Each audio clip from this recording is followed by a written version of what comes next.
2026 opening night lineups. First for the visiting New York Yankees, managed by Aaron Boone.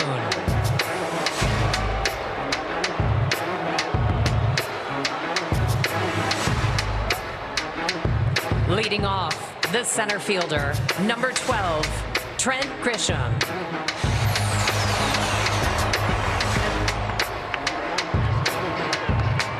Batting second, the right fielder, number 99, Aaron Judge.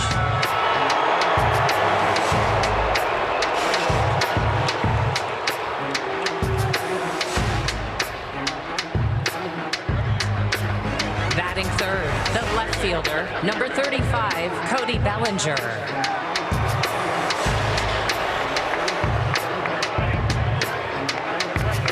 Batting fourth, the first baseman, number 22, Ben Rice.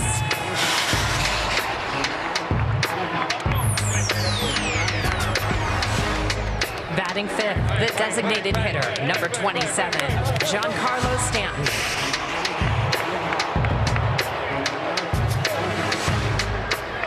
Batting sixth, the second baseman, number 13, Jazz Chisholm Jr.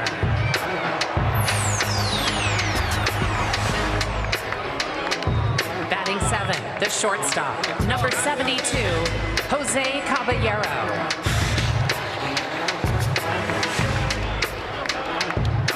Batting eighth, the third baseman, number 19, Ryan McMahon.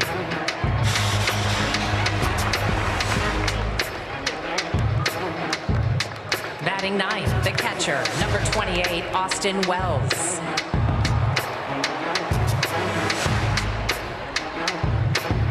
And the starting pitcher, number 54, Max Fried. Ladies and gentlemen, the 2026 New York Yankees.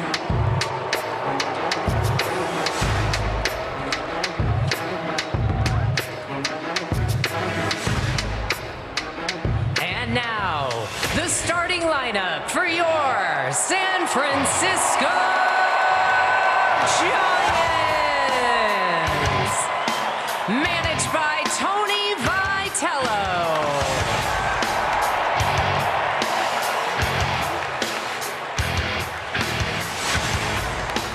Leading off, the second baseman, number 1, Luis Arraez. Batting second, the third baseman, number 26, Matt Chapman. Batting third, the designated hitter, number 16,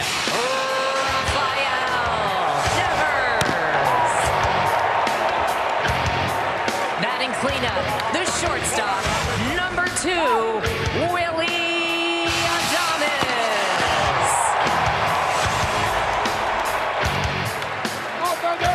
Batting fifth, the right fielder, number 51, Jung-Hoo Lee.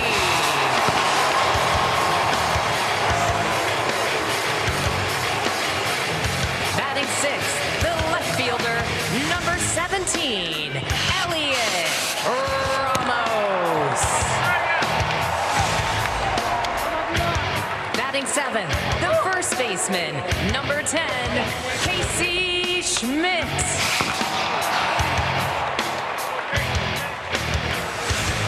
Batting eighth, the catcher, number 14, Patrick Bailey. Batting ninth, the center fielder, number 9, Harrison Bader.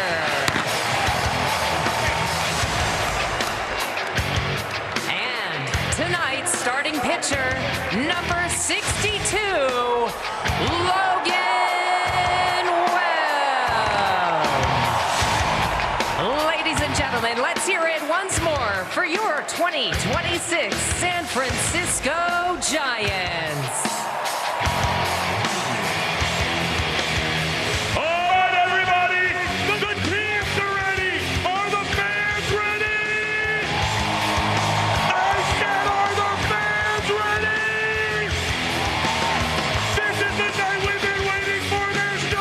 Feeling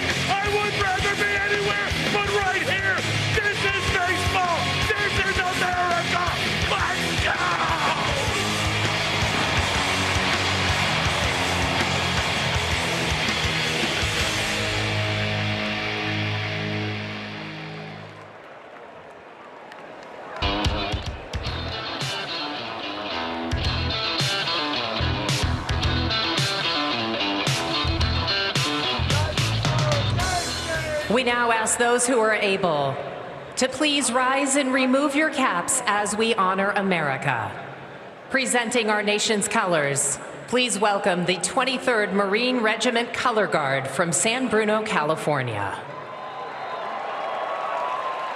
And now, here to perform the Star-Spangled Banner, please welcome retired Navy Petty Officer First Class, Generald Wilson.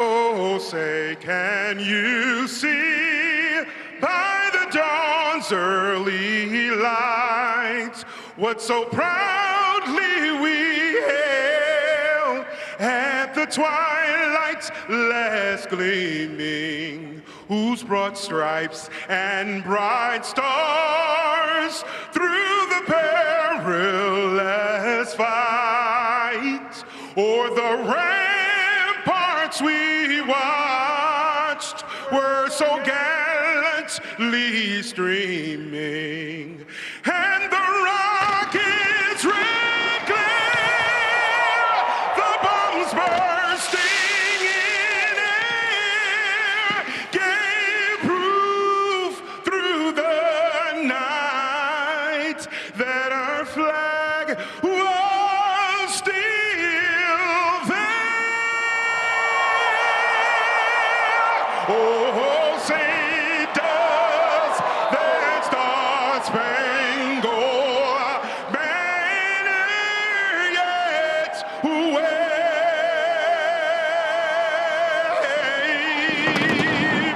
o'er the land of the free and the home of the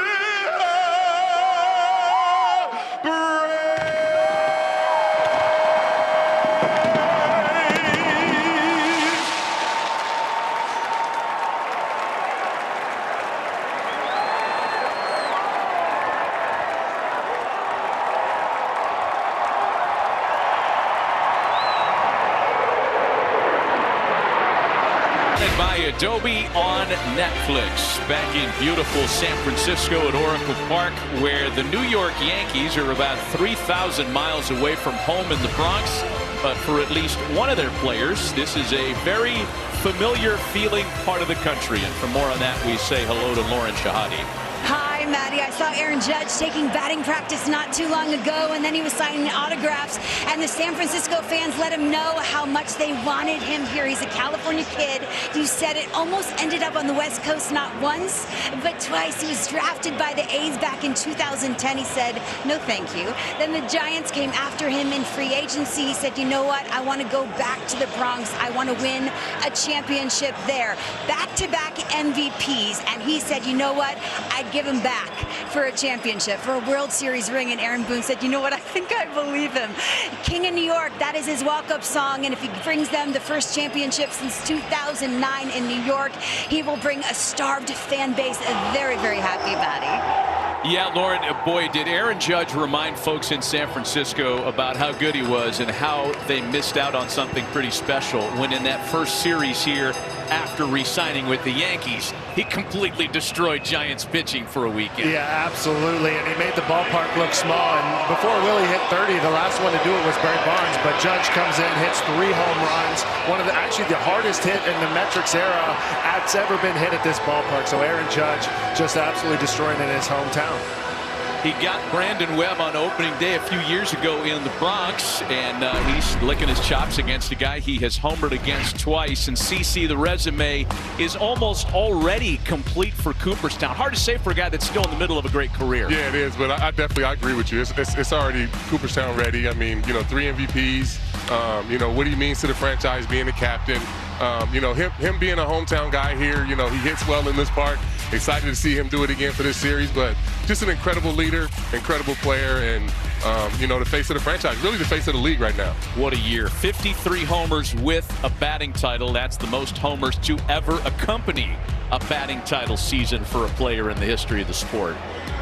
And for Aaron Judge, we're all getting to witness one of the greatest players of our time, and possibly, you could argue, ever. He's the American League home run batting champion, and just those memories and those stories that are going to last a lifetime. What is he going to write this year? You're not surprised what he's able to accomplish. He's done so many things that have never been done before, so what better way to kick it off than opening night on Netflix, Matt? Giants getting ready to hit the field, so it's time for us to send it to one of the stars of WWE Raw on Netflix. It's World Tag Team Champion Jey Uso with a special announcement.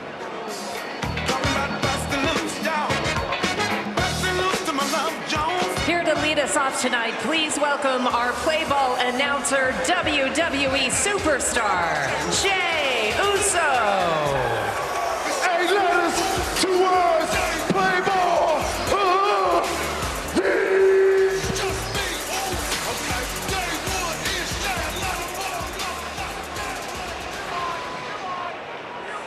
All right, Jay, we see you. Packed house today here at Oracle Park, home of the Giants since the 2000 season. And for folks here, they're just happy that the team is home. This place has been around since 2000. And this is just the 6th opening day that the Giants have had at home since the place was open. That's hard to believe. It is hard to believe, and with all the weather we have on the East Coast, you would think that we would open up the season out here on the West. We talked about this, yeah, in a dome or on the West Coast, so it's hard to believe that this is only the 6th opening day in the history of this park. And we were talking about this earlier. We're getting our list of questions ready for Commissioner Rob Manfred, who's going to join us in the booth a little bit later on this evening. One of them will be opening day on the West Coast and in the Southeast every year. Let's avoid the cold. Let's avoid the cold. The Northeast is shutting down for 2 weeks. West Coast for like a month, and then we'll wiggle it in and see if you can figure that one out, man. In a perfect world. I also want to ask you guys about playing here at this time of day. Hunter, you in particular, I mean, the ball goes a little bit more when the sun is shining, and it's windy here this afternoon. Yeah, it was a little bit. This is known as a pitcher's ballpark, but for whatever reason today, it's early and late in March now, getting towards April, but it's carrying. So they were kind of head scratching. We're expecting this big ballpark, but the ball was carrying at BP. We'll see how it plays out as the night goes on, because it is known to swirl, it is known to shift. But the other thing, CC and Matt, that's going to be a big factor, and Buster was talking about this, the shadows of a 5 o'clock game. Yeah. How much does this help a Max Fried? How much does this help a Logan Webb? 2 guys with extraordinary movement. But for the shadows, does it make a difference that is the mound covered, or does it make a difference the backdrop? Like what is going to be the problem? Yeah, it definitely helps to have the mound fully covered, because you don't want the ball blinking as it's coming at you. But still, you're looking at your backdrop is very bright, and then the ball's coming out of darkness. So it's a very kind of messes with your depth perception. So it'll be a challenge. We'll see if the hitters are able to power through. Sounds like excuses to me. I'm not in right now. I'm just, these are good enough pitchers. There's enough excuses. And one of the big storylines, guys, as we raise the curtain on a new season, is the eight new managers taking over around Major League Baseball. And one of them, Tony Vitello, has such a fascinating story. He is a trailblazer, undeniably so. The first ever manager in Major League Baseball history to come directly from the college ranks without a day's worth of pro player, coach, or managerial experience.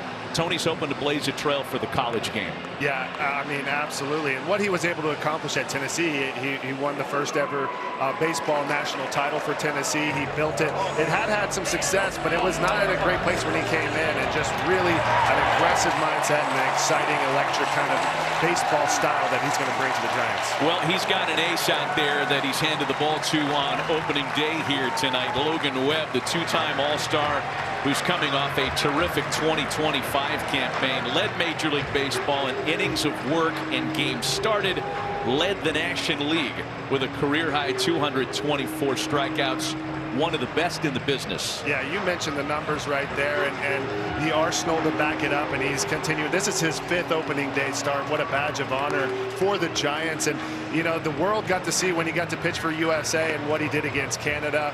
The changeup sinker combo is extraordinary. It's a little bit off the charts.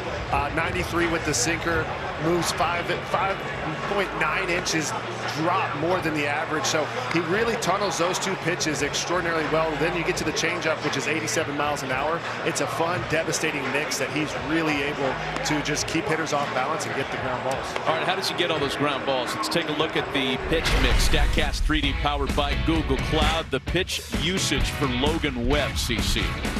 Yeah, he's got the sinker, the sweeper, the changeup, like Hunter mentioned, and he's attacking the strike zone with all of them. And 92 with the sinker, 90 with the cutter when he mixes it in. But being able to tunnel, all of his pitches going east and west is the biggest thing for him. And like Hunter said, people got a chance to see him against Team Canada and see how great he is, and being able to anchor down this rotation for the Giants. Something else to watch tonight. It's the advent of the ABS system.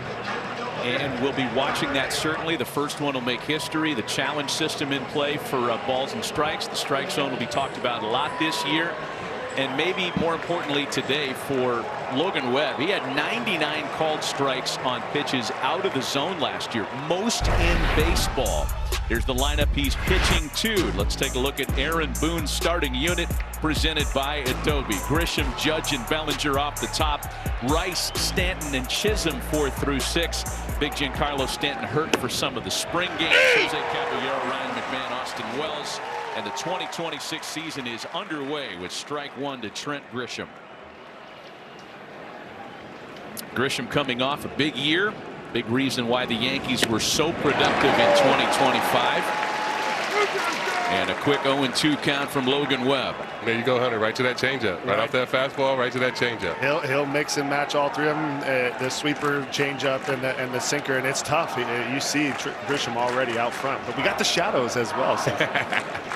For at least another 10 minutes. Little smoke and mirrors. Little smoke and mirrors. Take advantage.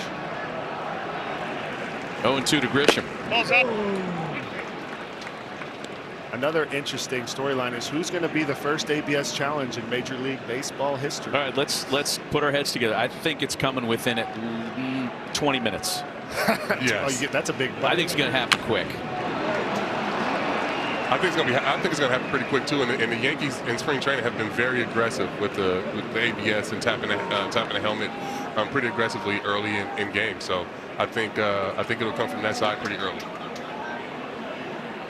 Count stays at 1-2 on Trent Grisham. It's a Yankee lineup that's very patient in addition to being productive.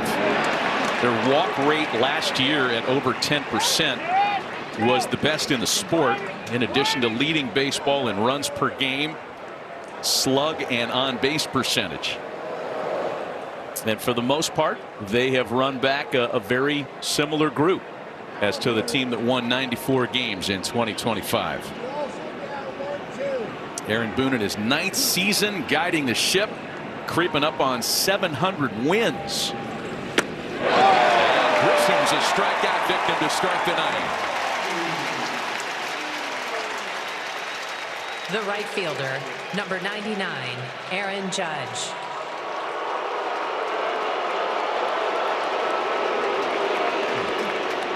Giant fans showing their appreciation for Aaron Judge staying in New York as opposed to coming here. I doubt they'll ever let that go.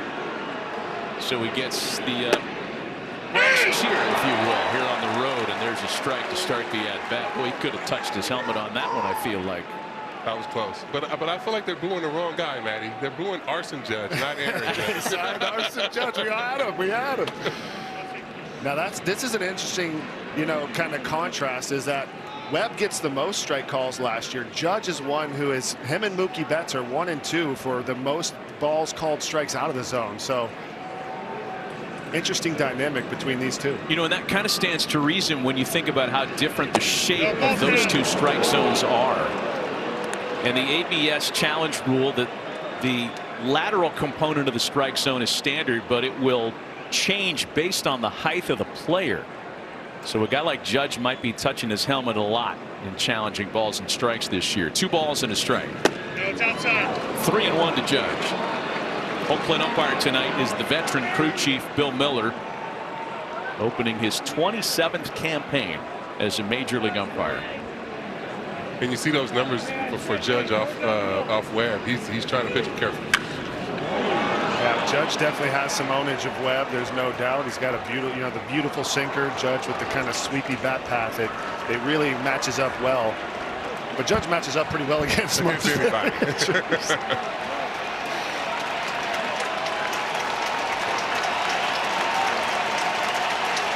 Full count to Aaron Judge. 3 balls and 2 strikes to the 7-time All-Star and 3-time American League MVP. Webb fires the full count pitch, and Judge fouls away another. And really a beautiful at bat. I know the expectations first at bat. But this is what you want to see early in the game against Webb. 6 pitch at bat to Trent Grisham. 6 pitches to Aaron Judge. That's another attribute of this Yankee lineup. Deep counts. The next 3-2. And right here, you're looking for. You start that front door. Maybe that's the sweeper. He's looking slider 3-2 to try to protect, and instead of turning left, you talk about tunneling CC. This one doesn't turn left, it turns right. So he starts it right where the slider would be a strike, but it runs in, and Judge fooled this time. Yeah, it's a good pitch with 3-2. First at bat of the season, first at bat, and you know the numbers that he has off of you, and he's just trying to get it out there, and that was a great pitch that he made right there. So 2 strikeouts for Webb, and that brings up the 2-time All-Star, former National League MVP Cody Bellinger, who was one of the big free agent storylines in the offseason. And after flirting with a couple of different suitors, decided to re-sign with the Yankees for a cool $165 million, which covers the next 5 years of his playing life. A very important guy for the Yankees to re-sign, according to many. His versatility, his productivity. He had a great year last year in his first go-around with the Yanks. I just think he's going to age well in that park. The short porch in right field, and like you said, him being able to play all over the ballpark, it's just going to be a great thing for him and the Yankees as he continues to age. Long run for Elliot Ramos, gets there in the high skies, they call it, to make for a 1-2-3 start to the season. Welcome back. Let's take a look at Tony Vitello's Giants starting lineup presented by Adobe. New Giant Luis Arraez, a 3-time batting champ off the top. Matt Chapman, Rafi Devers, and Willie Adames 2 through 4. John Relief bats number 5. Elliot Ramos is in the 6th spot in left field. We'll talk about the significance of that later. Casey Schmidt, Patrick Bailey, and new Giant Harrison Bader round things out against 4-time Gold Glover, 3-time All-Star, 32-year-old Max Fried, who is underway with a miss to Luis Arraez. Fried coming off a great first year as a Yankee. Yeah, going 19-5 with a 2.8 ERA, 195 innings, and 7-pitch mix. He throws 3 different fastballs. He throws a slow curveball at 75 miles an hour, and just able to, like we talked about earlier in the telecast, being able to tunnel his pitches and throw everything off of that fastball makes him incredible. Really just the athleticism he has. The Gold Gloves speak for themselves, but it's power, it's athleticism, and he has everything in the arsenal, and he uses it all. 3 balls and no strikes, the count to Luis Arraez.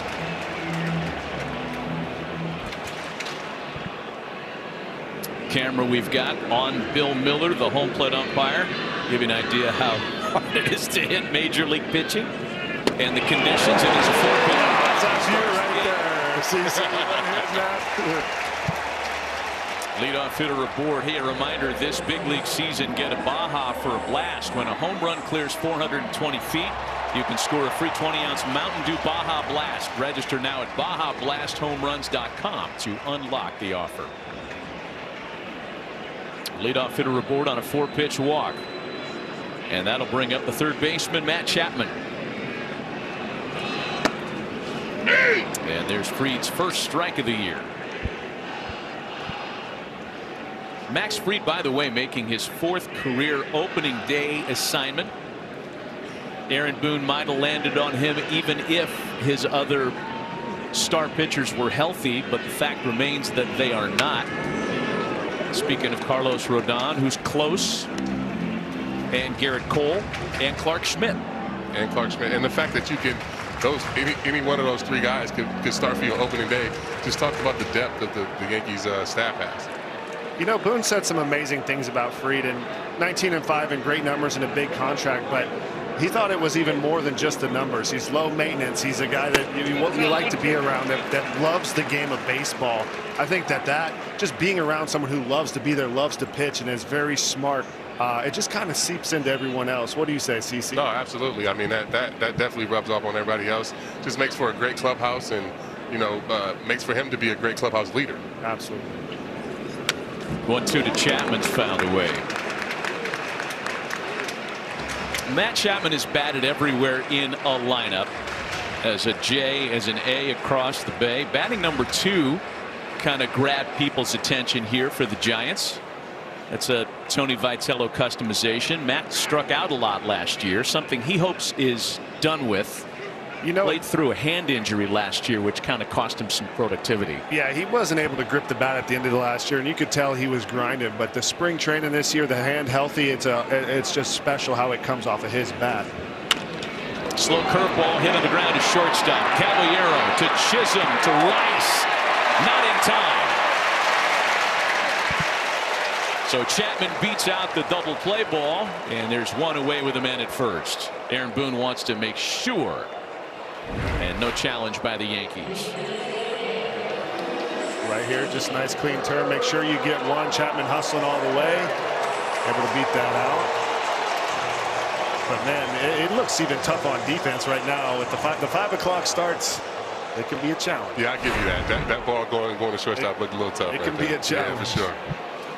I'll bring up the DH tonight. Rafi Devers, the 3-time All-Star who joined the Giants after a midseason trade from Boston last year and ended up having a very productive line. Played 90 games with the Giants after the trade. Hit 20 home runs, 51 runs batted in, and somehow, despite being traded, managed to play in 163 games in the 162 game season. That's called street credit right there. 163 game season. He wants to play. He's just always a ray of sunshine in the batting cages. Loves hitting. He's great helping his teammates hit. He went through so much turmoil last year. I mean, you forget. I mean, it's hard to forget about his numbers. 35 and 109 RBIs. Going through everything he went through, moving coast, and getting labeled, kind of a bad guy, and going through all of that, and still putting up 35 and 100 in this ballpark. Incredibly impressive. And now, kind of comfortable with the team, the organization. Let's see what he can do, because he's one of the best in the business. Little pop that Grisham got a late break on, and it drops into no man's land. A Sun-aided base hit off the bat of Rafi Devers has runners at first and third with only one out. So right here, you see this in a lot of series. At least one of these balls happens a series at Oracle Park. It's a lot of wind, but not typically the 5 o'clock start. It just seems like he can't see through the sun right there, and that's a tough break for the Yankees right there. And great base running by Matt Chapman, being able to recognize that, seeing that Grisham wasn't going to get to that ball, and being able to take the extra base. Absolutely. A 74-mile-an-hour blast. Those are the ones that's a knock. Big league knock. Those are the ones that keep me up at night. Here's Willie Adames now. Giants with a chance to get on the board first. Adames coming off a 30-homer season as a Giant last year. Why is that significant? It was the first 30-homer season by a San Francisco Giant since Barry Bonds hit 45 in 2004. Yeah, number 30 came on the last day of the season last year. 1-1 to him. The fact that it took that long, how much does that say about what Barry was able to accomplish here? Yeah, I mean, it speaks to this ballpark too, right? Like how tough it is to hit homers here, but Barry was going left, right, all over, dead center, triples alley. I mean, he was hitting them all over this park. Batting practice could make you mental here, and you just watch Barry just splish splash, man. Unbelievable. What a absolute ball player, power hitter. Best in the game. Best in the game. 2 balls and a strike to count to Willy Adames. Max Fried struggling to find command with his cutter. And that was a pitch that was such an ally for him last year, and part of the explanation for his easy transition to New York. Threw a lot of cutters last year, more so than ever before. So far the command hasn't been there, and I know it's early, small sample. Yeah, it's early. You just getting nerves. You know, first inning of opening day. You know, he had the 4-pitch walk, and I think it's just nerves. And his first strikeout of the game's a big one. 2 gone now with runners still at the corners. And that's that cutter up right there. I mean, you know, he had a chance to throw it there, get it up a little bit, and you know, the shape of the cutter. I don't know about for you, Hunter, but when you guys see that shape and it just stays up over the middle of the plate, we get that swing and miss when you get that swing through, because I think you guys think it's coming into. Yeah, the top of the zone cutter is just so hard to get to, not only for a right-handed batter especially. It's just a tough plane to match and get the barrel to. Beautiful. Jung-Woo Lee, first ball picking, a ground ball for Chisholm that gets free to the Yankees out of any first inning trouble. Brought to you by Adobe. Always on fan engagement. It starts with Adobe, official partner of Major League Baseball. And by Intuit TurboTax. Now this is taxes. Logan Webb breezed through the top of the Yankee order en route to a 1-2-3 first inning. Top of the second for Ben Rice, Giancarlo Stanton, and Jazz Chisholm. And Webb's going to get a first pitch out on Rice. For a little bit more on tonight's Giants starter, let's check in with Lauren. And Maddie, watching Logan's delivery, because I spoke with Matt York, an assistant pitching coordinator. He's coached Logan all through his years. He told me if the ball's jumping out of his hand, see if it's hingeless and looks effortless. If the ball's moving to both sides of the plate, he's on. I love that analysis. I mean, you know, having the ball be able to jump out of your hand, being able to throw the ball both sides of the plate is something that is going to be important for him. I think pitching inside with, you know, with the velocity that he has is super important. So that's something to look out for. Now bring up the 5-time All-Star Giancarlo Stanton. That's headed for the gap in right center field. And Stanton, who ended spring training much better than he started it with elbow injuries that cost him some time, has picked up right where he left off in Tampa with an at-bat that gives him a base hit. Yeah, Boone was talking about, he's like, we just need to bottle him up. He might not be able to open a bag of chips, but he's ready to hit. Ready to hit. And he got him one right out the gates, first into the game for the Yankees, and you know, now you go. Yeah, that line got a lot of run. When he told reporters in spring training, my elbows hurt so badly I can't open a bag of chips, and here he is playing on opening day. Hey, Jazz Chisholm wears one. Man, he had no chance to get out of the way of that one. Tracer ball got him in the shoulder.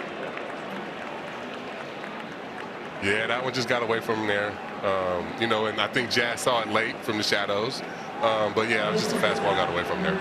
Yeah, that's you know, it's every now and then this happens. In this one, yeah, just really trying to go up and in, and and the supposed ribs. to come back and get him right in the ribs. Oh, where's Chris Rock? How much for one of them ribs? Ouch. First and second the hard way with nobody out. Strike one to last year's Major League stolen base leader, shortstop Jose Caballero.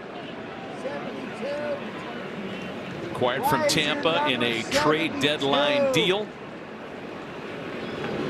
And as something of an insurance policy at shortstop, Anthony Volpe, who is starting the year on the injured list, still very much in the plans for the Yankees, but Volpe was wobbly at the end of the year, so the Yankees went out and grabbed Caballero, who played a lot in the postseason for them. And there's a shot into left field. Ramos goes to get it. Stanton on his way around to score. Throw comes into second. It's wild. Great play by Arise just to keep that ball from getting into right field. In the meantime, the Yankees are on the board first. It's 1-0 New York. And this one right here, a rocket off of Caballero's bat. And he was a bit of a catalyst in the playoffs last year as well, as a guy with a lot of speed, a good approach at the plate, plays good defense. But look at that. That's a pure line drive off of a tough Webb right here, and hits the cutoff man. They have a chance to pick him off at second, but fortunately for the Giants, this hits off of Caballero and saves possibly 2 runs. Yeah, I mean, that was a good swing, you know, especially off the fastball in. getting something soft, putting a good swing on that, and getting the Yankees up 1-0. That'll bring up the third baseman Ryan McMahon. First RBI of 2026 belongs to Jose Caballero. And the fire's still hot here, second and third with only one away.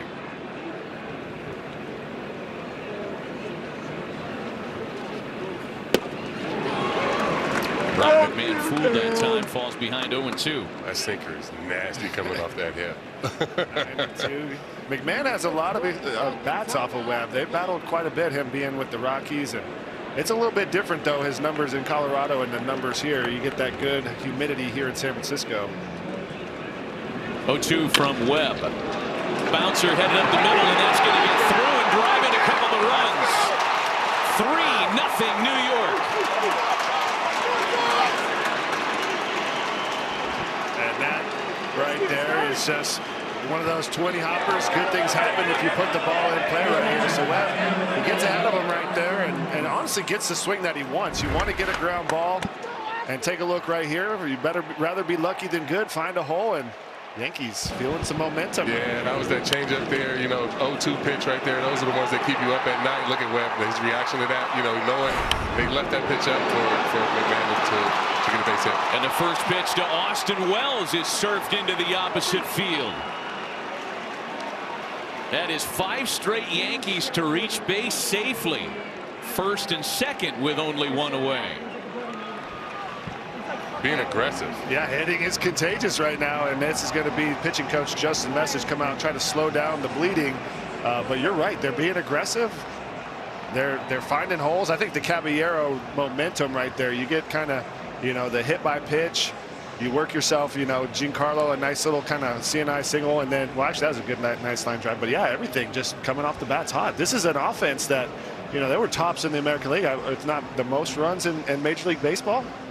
So they're showing it right here, right out of the gates. Run it back. Yeah, that might be the nature of the visit from first-year pitching coach Justin Message, who came out to give Webb a little bit of a breather. Yeah, they're coming back to this throw where they've already scored now, but right there gave Webb a chance. The fact that hit Caballero, the throw was a little bit offline from Adames. So first and second with 3 runs in and still only 1 away. First pitch to Trent Grisham, cranked up and sent into the right center field gap. McMahon's going to score easily. They're going to wave Wells around. Plays to third. Throw hits another runner. Wow! 5-0 New York.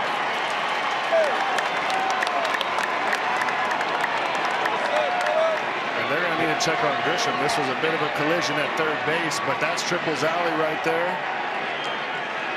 And they are, again, they are just being super aggressive, swinging everything up. Got a first pitch fastball right there and put a good swing on that in the Triple's alley. Training staff out to check on Grisham. And we'll take another look. Grisham just an apps. This is purified right here. Pitch down, change up. And not too often does Webb give up 5 this quick. This is the league leading in innings pitched, and nobody anywhere close to that one. Nothing you can do. It's off to the races. Webb knows it. We'll take a look at this collision at third. This is a pretty big collision. Chapman's a bit of a brick. Another Yankee caught him on gets the hit. arm, yeah. But then he just gets face plants into Chapman, who's trying to catch the ball. I mean, what is going on here with throws that have hit runners twice in the last 5 minutes? And the Yankees are absolutely teeing off on an elite starting pitcher here. And like Hunter said, Logan Webb is just, 5 runs so quick. I mean, you just out there just trying to get ahead, and these guys are hacking. But that's the way you have to get an elite pitcher. You have to get him early. You have to get to him early and just get something up and put a good swing on him. Is he? So now Aaron Judge doesn't get any easier, and the Giants will bring the infield in. 5-0 New York in the top of the second inning, batting with only 1 away. Judge a strikeout victim in his first at bat tonight.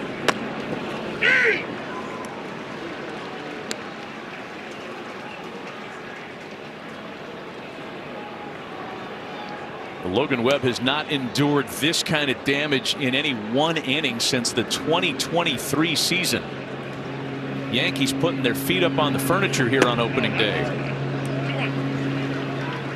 Just the second inning, but Webb is one of those guys, CC, like you mentioned. If you get to him early, you have a better chance, because as he settles in, it gets better and better as the game goes on. That's what any elite starting pitcher, to be honest.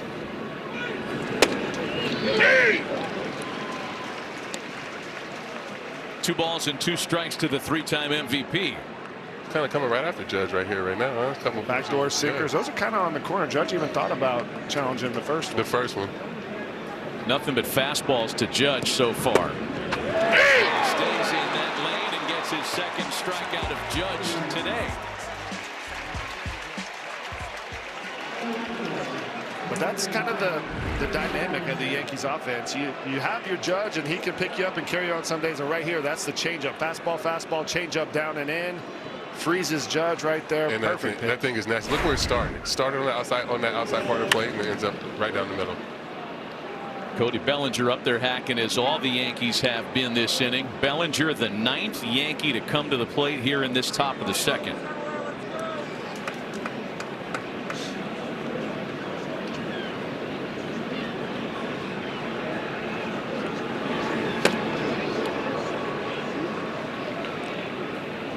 Two balls and a strike to Cody Bellinger.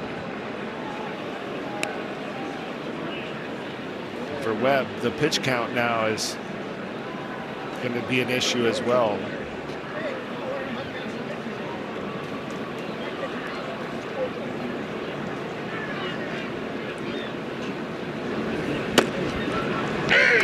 One and 2.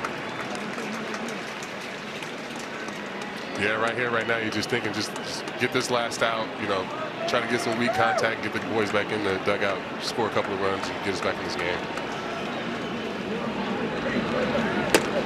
And Bellinger's a strikeout victim, but last year's loudest lineup in Major League Baseball joins us on the telecast.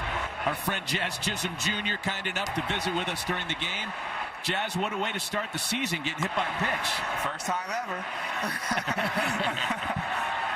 How we doing, fellas? We're good. Elliot Ramos leading things off. I would imagine you guys are feeling good after a 5-run second. Yeah, I mean, who wouldn't want to start off the year like that? You know, first 2 innings, get 5 up there. I feel like we're dialed. Jazz, I want to ask you, how is the shadows, the 5 o'clock game? It's always a little bit tricky. How'd you see it up there? I know you got one in the, you said the weight room, you know, saved you there, but how do you see it? How's the vision up there right now? I'm not going to lie to you. I couldn't see it. That's why I probably got hit. I didn't see it. That's probably why I got hit. I'm normally good at getting out of the way. Ball and 2 strikes to count to Elliot Ramos. Leading things off in the last of the second. Breaking ball misses 2 and 2. Jazz, you put some pretty big goals on this year. You had a great year last year, 31 bags, 31 bombs. You were talking 50-50 this season. Yeah, I mean, why not shoot for the stars and land on the moon, you know what I mean? And Ramos is a strikeout victim number 2 for Freed tonight. I felt like every time I shoot low, I end up low, so why not shoot high? You gotta believe it before you can do it. You gotta see it, think it, be it, my man. You understand? I'm not gonna be out here saying, oh, I'm gonna go hit 20-20 and then hit 19 homers. No, I love it, Jazz. What's up, bro? What's the vibe right now of the season? I know everybody was saying that you guys are running it back, and I know internally you guys feel good about, you know, the squad that you have. So what's the vibe for you guys right now? I mean, the vibe's good, man. Everybody, like, it's a team that really knows each other already and spent a good amount of time with each other the last 2 years, 3 years, 3 seasons. And, I mean, we're like a family in the clubhouse, bro. So, like, it's sick to see everybody come back, you know, and have the same team. And we already know what we can do, you know, and we hold each other accountable. And that's the best thing about it. And yeah, absolutely. We knew where we messed up a little bit last year, you know. Yeah, having that chemistry is huge. You know, having the same guys, you know, coming back and knowing the personalities, knowing who you can get on, who you can't get on, it makes a huge difference. Yeah. Jazz, I want to ask you about your starting pitcher here today. Tell us a little bit about getting to play behind him. What's it like playing behind your 19-game winner last year, Max Fried? I mean, it was great not facing him anymore, you know. That same division in Atlanta and Miami. I mean, it sucks kind of facing him every time, you know. And now I get to sit behind him and watch him work and realize why he was always getting me out. So it kind of feels good to see everybody else get out from him other than me, you know. That's right. 2 balls and 2 strikes to Casey Smith. He gets hit. Hey, see, he know how I feel.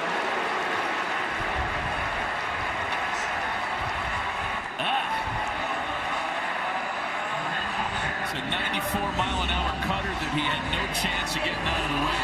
At least he got protection. Yeah, hopefully see if it gets the guard right here. And he he gets a little bit of the elbow guard, and that's kind of a bit of a freebie there. Must be nice. Giants will take, yeah.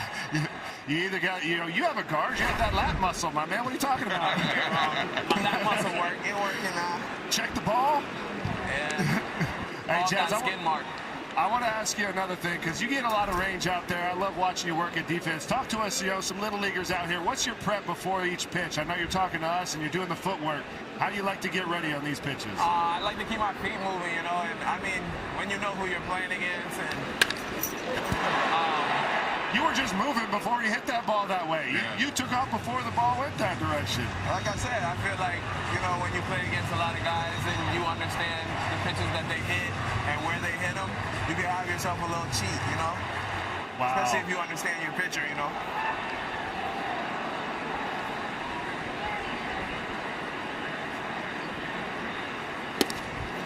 Ball and 2 strikes, the count to Patrick Bailey.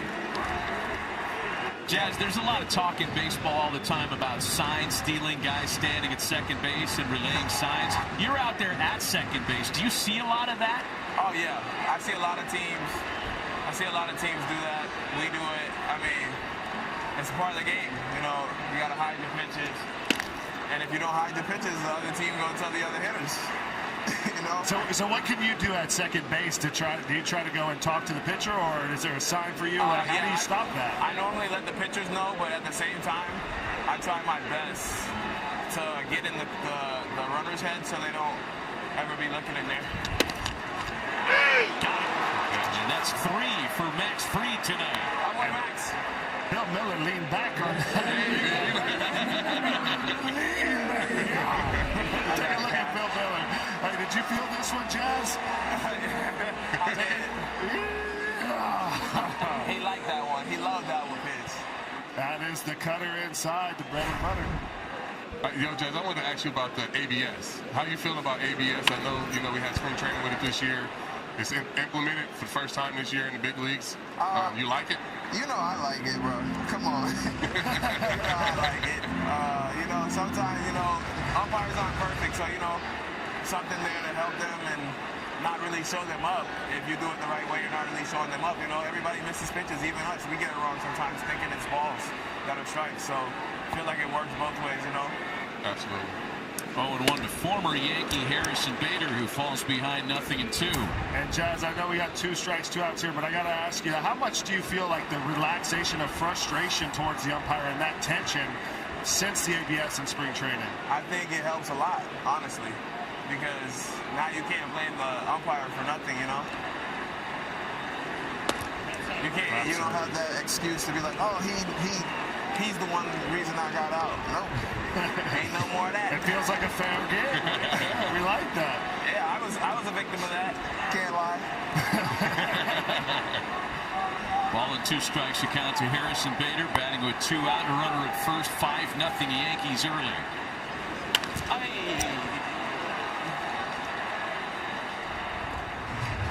Jazz, what's your favorite ballpark besides Yankee Stadium? To play in? Yeah. I'd say either Atlanta or LA, Dodgers. I like Anaheim too. What about Atlanta you like? I don't know. I get a lot of hits in Atlanta. That's what I'm talking about, Jazz. I love Milwaukee, baby. Hey, got him. Max allowed 2 of the first 3 to reach. He struck out 4 of his last 6. And Jazz, thanks for visiting with us. Have a great year. Yeah. you. Have a good one, y'all.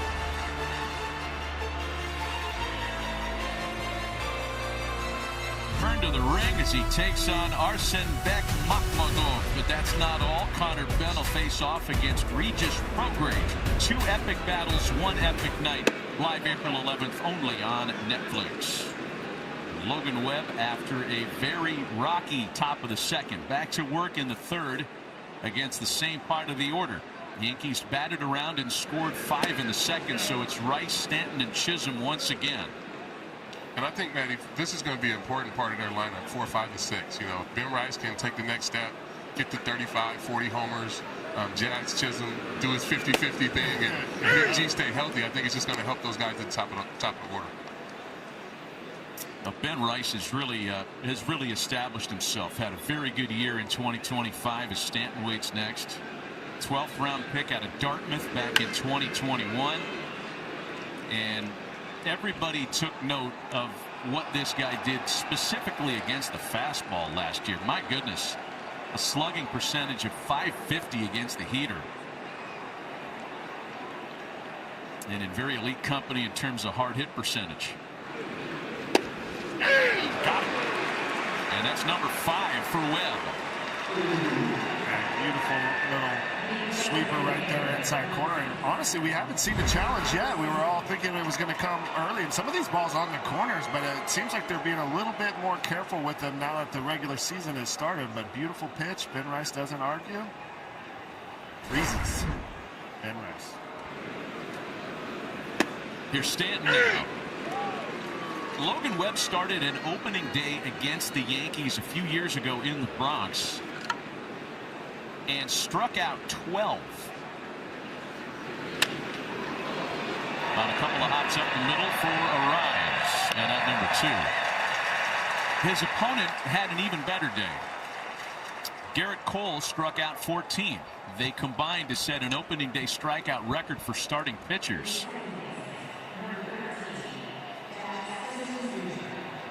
I'm out on 26 strikeouts on opening day. I don't want to see that. Something goes wrong when there's 26 I want to see some offense.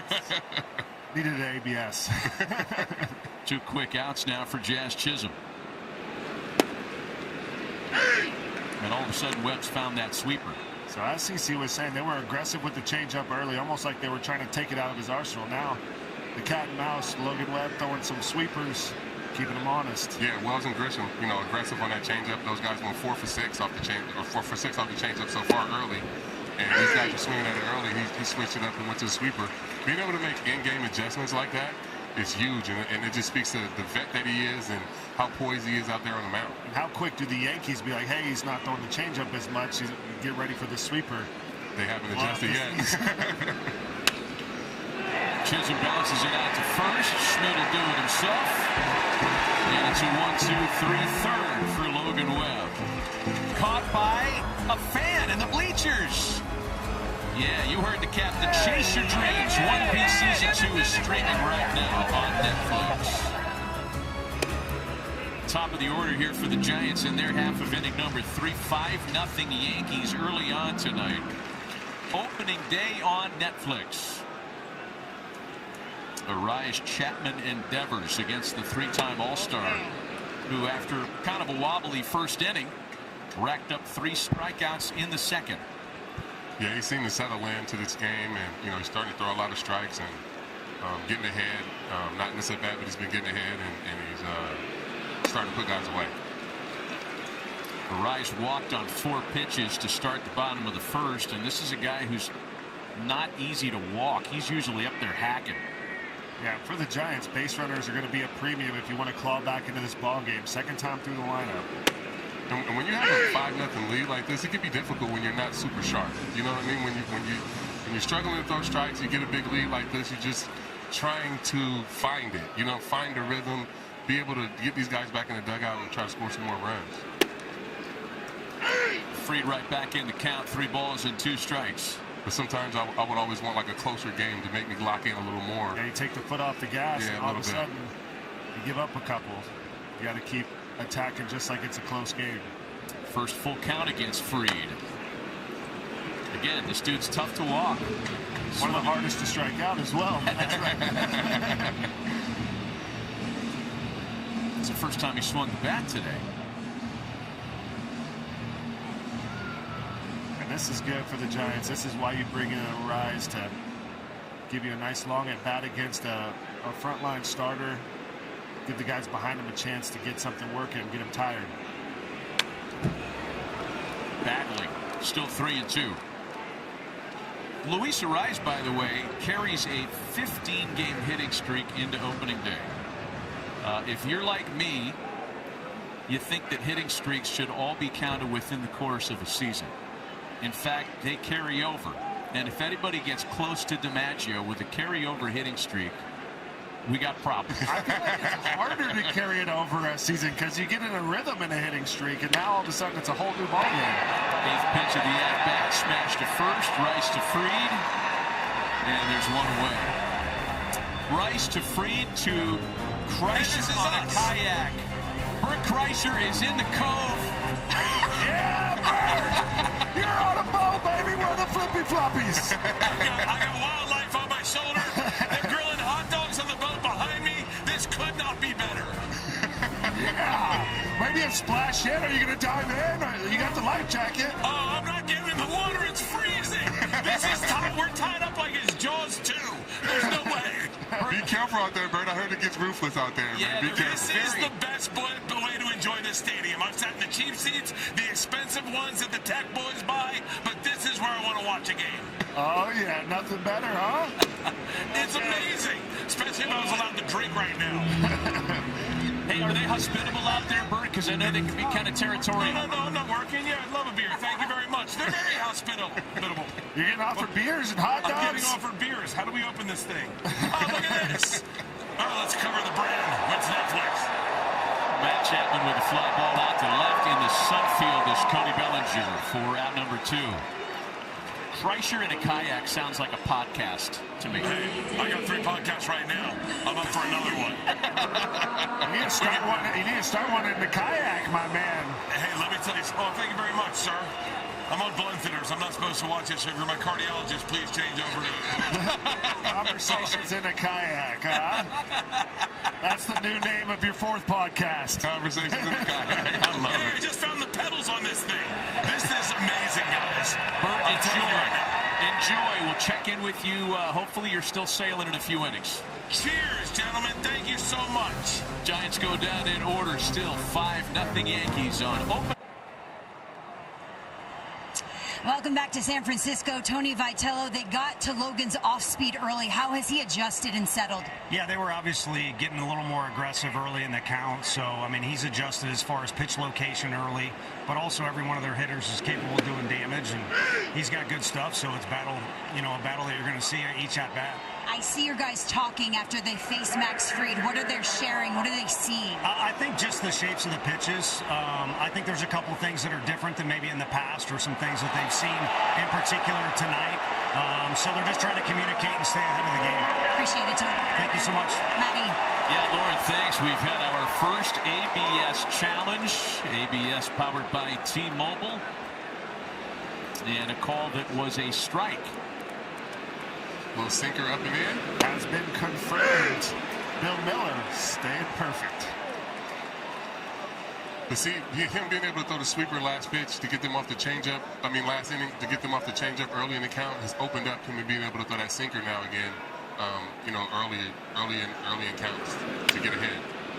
Caballero on a short hop. Good play by Matt Chapman. A 5-time Gold Glover made that look much easier than it was. So if you had on your bingo card, the first ABS challenge would come on a pitch that would be upheld, you're a winner. Every challenge it felt like we watched in spring training was a call that was overturned. Yes. I would like to see the percentages. It was pretty even. Here's Ryan McMahon with one away. Here was the pitch in question. The pitch challenged by Jose. Thought that was up and in. Challenge. Call was upheld. The umpires unit is at home going, yes, one for our guys. Umpires up 1-0. It's going to be a battle all year. And I can see why you would challenge that, right? Like, Yeah, you think that's up and in, look like it's at your hands. That's also fun to watch the game without the box there anymore, and you get to watch the art of the game once again. And also, is it a strike? Is it not? It's a part of the fan experience. Becomes fun. To me, I feel like the magic is kind of back. Well, so as Elle and the guys were talking about during the pregame show, that's one challenge gone from the Yankees now because it goes away. You have two. If you miss on one of them, it leaves your inventory, so the Yankees are left with one ABS challenge now.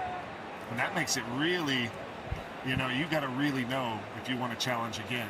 And I think Bailey just threw that 2-0 pitch. I think that presented. I think that was a ball, and he called it a strike. And I think McMahon had Caballero not challenged, I think he would have challenged that pitch. Yeah, you better make sure you get the next one right. There's a new game within the game, and there's a lot of things always happening in baseball. The more deep you go, there's more things to talk about. But this is a new addition to the game within the game. And that one misses. McMahon draws a walk.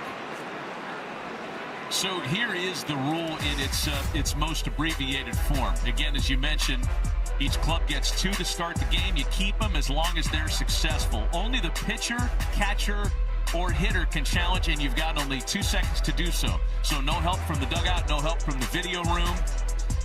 And you get that call, it plays on the scoreboard, fans react to it, and think of like watching a tennis major and the reaction that those boundary calls get when they put them up on the scoreboard. First of all, there would have been no John McEnroe legacy if that Hawkeye thing was in tennis back in the 70s and 80s, but that's what we're dealing with here in Major League Baseball.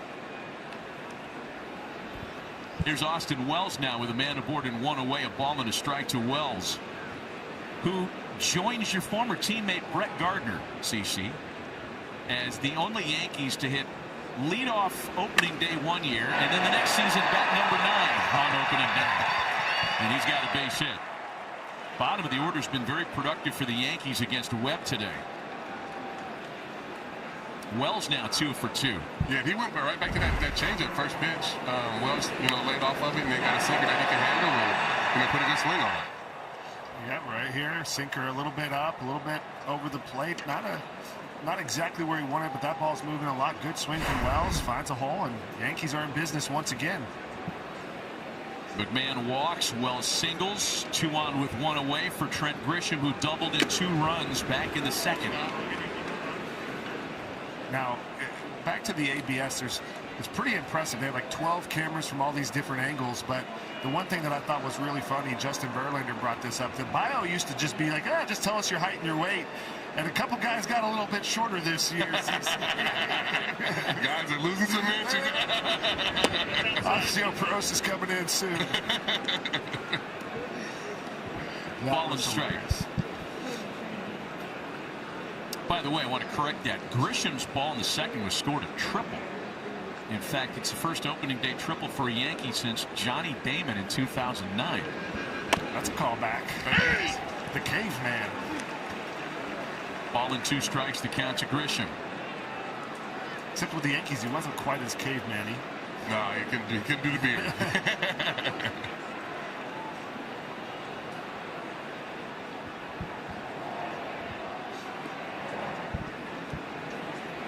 2009 opening day was not a great day for me. Oh, yeah? I was there. Take us through memory lane. The last thing I remember is giving up a big double to Adam Jones and being pulled out of the game. I would say that it ended better than it started that year, though. It definitely did. You take opening day like that for the World Series championship. But it was different. I had a chance to start opening day a couple of times in Cleveland, but putting on that New York Yankees uniform and having that New York across your chest for the very first time was incredible. Seeing Mo and seeing Jeter and A-Rod and all those different guys in the uniform made it real. I don't think anybody can speak to what it's like to join the Yankees after a difficult offseason better than you can. Because that 2008 season, the way you ended it in Milwaukee, had the Dairy State in love with you. There's another one head for no man's land to Harrison. Bader read it well. Former Gold Glover comes up to make a very nice catch. And that's definitely a lot more difficult here at Oracle. It's a very windy day. It swirls. It does a lot of tricks. And Harrison Bader, this is why they brought him in. The Gold Glove center fielder, the instincts, and running in, sliding, staying with it in the wind. You can just see everything's blowing everywhere. And that's a tough catch. Nice play. You know, it's just like the ball Devers hit earlier in the game, but Drew Grissom kind of lost it in the sun, and shadows are kind of gone now, and, you know, Bader was able to make that play. So another opportunity for Aaron Judge. Couple of strikeouts for him so far tonight. 2 men on with 2 away. And he's swinging a miss with a sweeper. He's really found that sweeper at the sweeper is what's got him back into this ball game and getting through some of these innings, giving the Giants a chance. You can see the difference when they see the sweeper. They're looking 100% sinker or changeup, it feels like. Aaron Judge, a .340 hitter last year and route to MVP honors with runners in scoring position.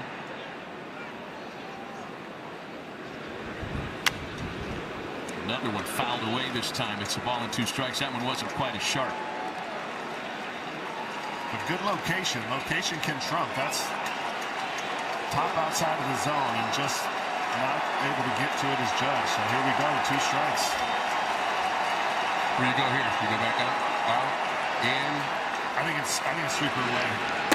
He goes in, changeup. He has struck him out on a changeup and a sinker tonight. 2-2. That last pitch he fouled off was a four-seamer. If he goes top of the zone sinker, coming back outside, I think he had a chance to get him looking. Top of the zone sinker away. All right. 3 back-to-back changeups, and they get Webb out of trouble, stranding 2 in the 4th. Opening day in San Francisco, and the visitors still leading by 5.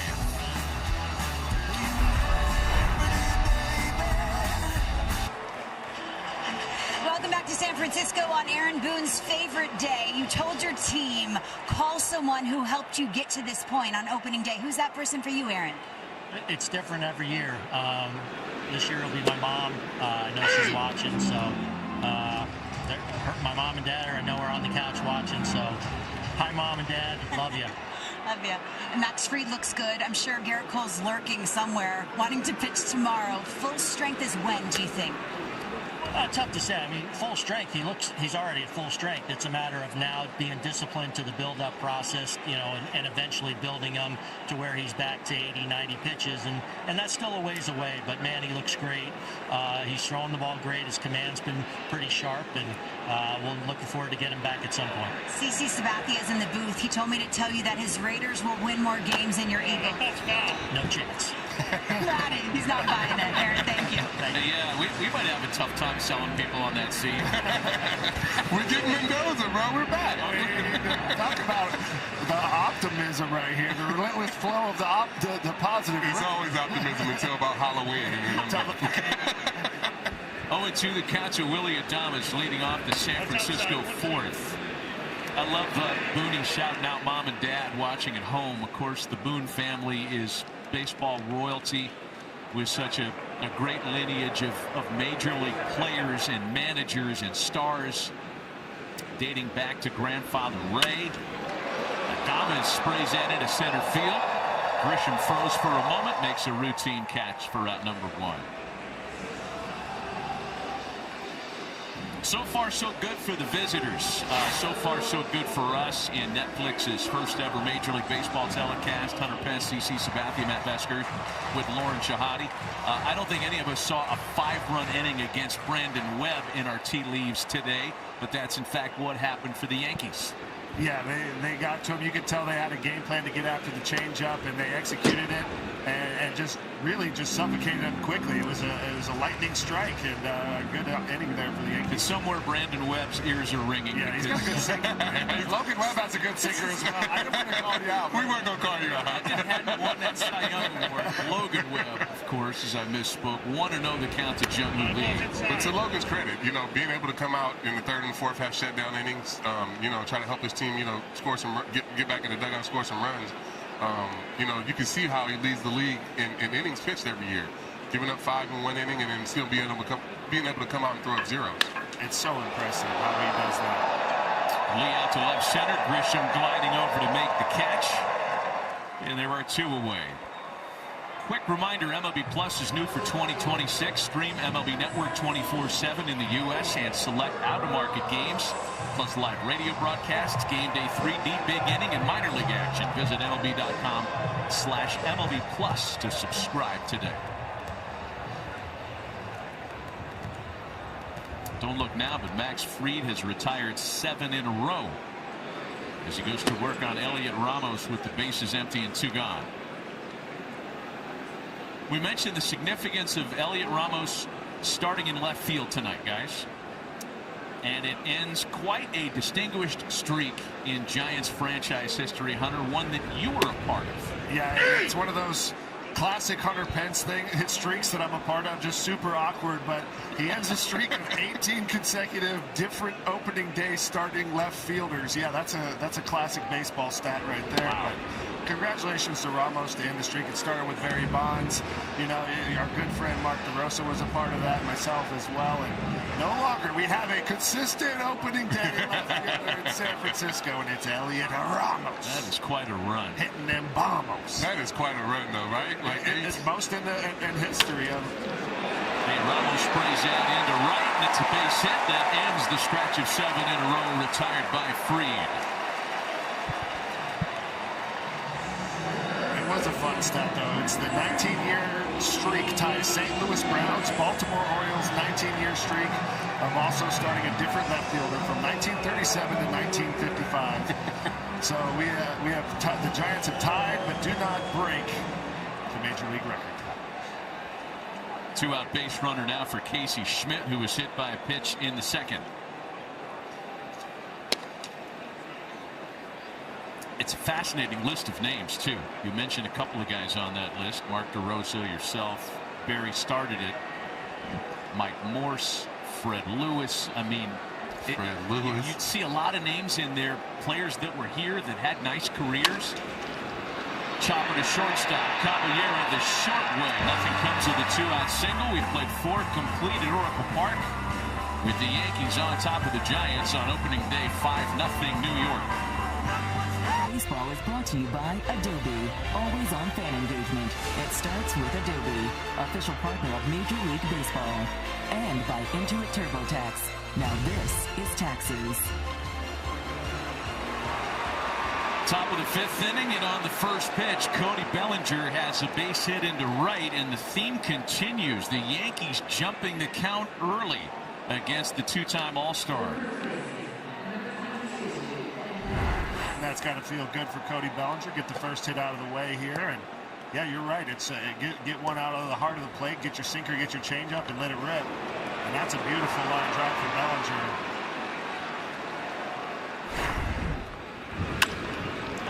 Another first pitch knock. They come back to back. So now 4 of the 8 hits for New York have come on the first pitch of the at-bat, and there are runners at the corners on 2 pitches to open the 5th. They're just seeing it up and just whatever they can put a good swing on, doing it. It's a beautiful approach. It's relentless. It's aggressive. Get you one of the changeup or the sinker up, because Webb does have all of his pitches have a lot of depth. And right here you see this pitch starts a little bit up, and Ben Rice absolutely squares this one up. It's pure off the bat, 100 miles an hour line drive. So now the veteran Giancarlo Stanton on an opening day roster for the 15th time in his career. So far the Yankees have cashed in with runners in scoring position. They are 3 of 7 in that category, and it's a ball and no strikes on the 5-time All-Star. Big career numbers against the Giants for the guy they call Big G, who has driven in a run with the 3rd straight hit to open the 5th inning. And none of them cheap. These are all just blistered line drives. This one 114.4. I'm going to add the 0.4 because when you get to the 100 and teens, 0.4. Pitch count's getting up there a little bit. You might want to start getting somebody up in the bullpen. Yeah, right here. You don't often square up big league pitching 3 times in a row, and it's a good lineup, but they're on it. That's a chuck and dump. Gave up 4 straight hits in the second, 3 straight hits to open the 5th. You know, ifs and buts and candies and nuts and all that stuff. If you could take the second inning away, Webb's been pretty good tonight. But the 5th inning is starting the way the second started. I just think you have to give the Yankees hitters and coaches credit, you know, for, you know, the game plan they came out here against Webb today. And, you know, like I said, just being aggressive, seeing it up, and putting a good swing on whatever they see. Yeah, it's been extraordinary in executing as well. Chisholm bounces it to first. Schmidt to second for 1, and the relay is not going to be in time. It gets away at first base, and that'll score a run. A giant misplay leads to a second run this inning. Another runner gets hit with the ball right there, but that's the third hit while running for the Yankees.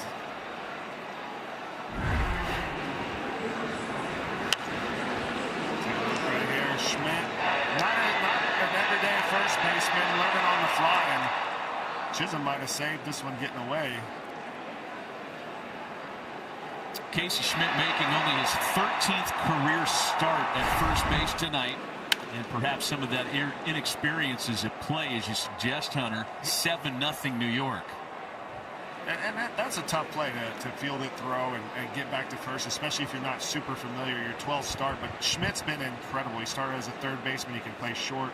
Got really good at second last year for the Giants, so he's a grinder. Ball's inside. Counts a ball and a strike on Jose Caballero, who has a run scored and an RBI single on his line tonight. 7 runs on 9 hits against Logan Webb.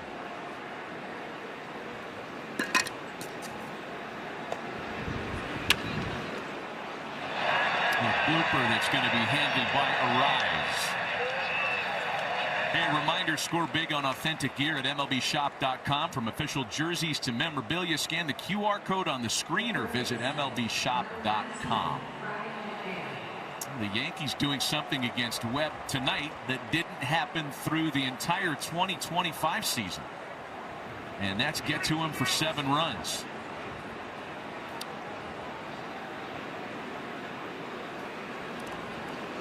So with 2 gone now, here's Ryan McMahon, who has been a contributor. He has singled in 2 runs and walked. And it is opening night, and it's something that you didn't see all of last season. So pretty uncharacteristic. Logan Webb is one of the most consistent, dependable pitchers in all of baseball the last 3 years. It's just opening day. You know, it's just one of those things. It's opening day. And he's going to win. It's going to be tough on him, but he always bounces back. And ball and a strike on McMahon. Keaton Wynn up in the bullpen for San Francisco. And it feels like this could be the end of it for Logan tonight if he can finish off the 5th inning.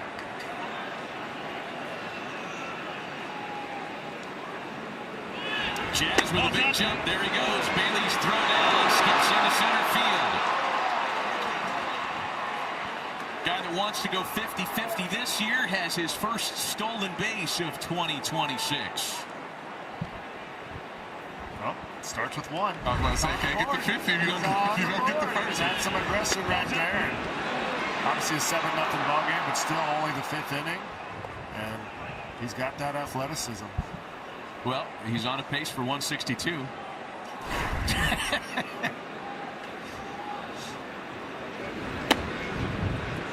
2-2 to McMahon. Not to mention, a stolen base on Patrick Bailey's watch is something to put in your cap. This is one of the best catch and throw guys in not just the National League, but in all of baseball. Yeah, and I mean, most of the time when you get a jump like that, you know, I'm not going to blame it on Bailey. I'm going to blame it on most of the time it's on the pitcher. Got a good little half step right into the good rhythm. That's instinct. On the appeal, McMahon swung the bat. That puts it into a 2-run inning. More damage for the Yankees. Middle of the night, New York leads 7-0. Commissioner Rob.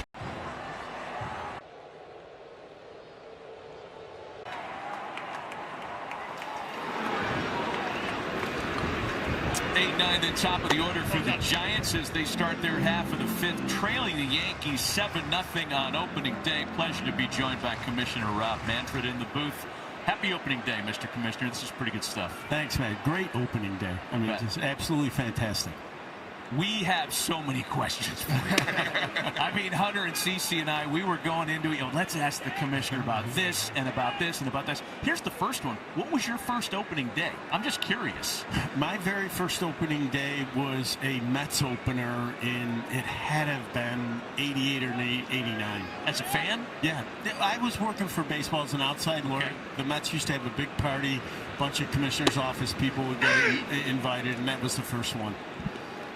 So, Commissioner, I want to ask you, on the heels of kind of that first opening day, when did you fall in love with baseball? Let's go back even further. What was kind of that journey? Oh, my first Major League game was in 1968. We drove down from upstate New York to see a Yankee game. My dad was a huge Yankee fan. It was Old Timers Day on Saturday, and it was Mantle's last year. I was a huge Mantle fan. He hit 2 home runs in the game. It was the last time he ever hit 2 home runs. He actually hit a home run from each side of the plate. Yeah, it was a pretty good start. A home run from each side of the Mick? Now, they did lose to Minnesota 3-2, but that was a detail. What we remember is 2 home runs. Yeah, that's a great way to start off being a fan. Yeah. So it was really fun. Really, really fun. Full count to Patrick Bailey, 3-2. Now you got to answer Cece's questions. These are the hard ones. No, my main statement or question was, can we get a 10-run rule? I want to see pictures. I want to see WBC got pictures. WBC has got me like, we need a 10-run rule. You know what? I took one rule from the WBC, which was the extra inning rule, and I take more static about that than any other rule change. So I'm not really doing the 10-run thing.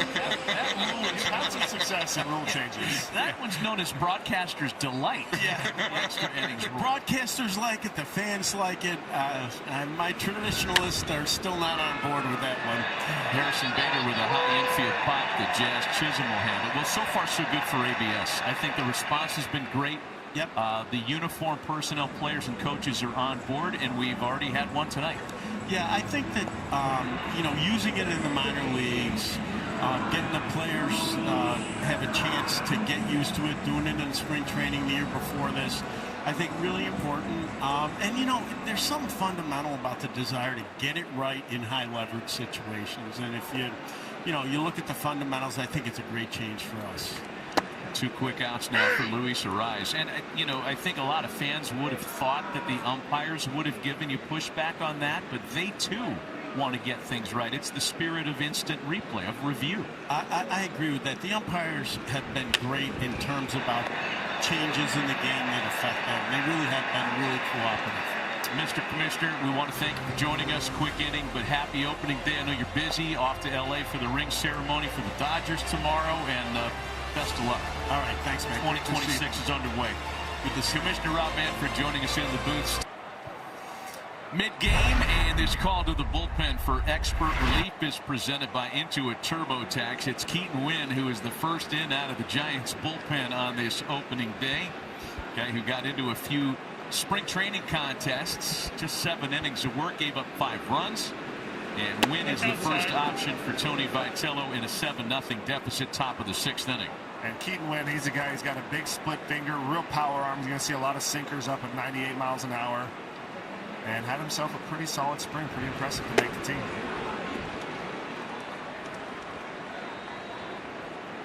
Needs to come in this game and just right the ship and get the boys back up.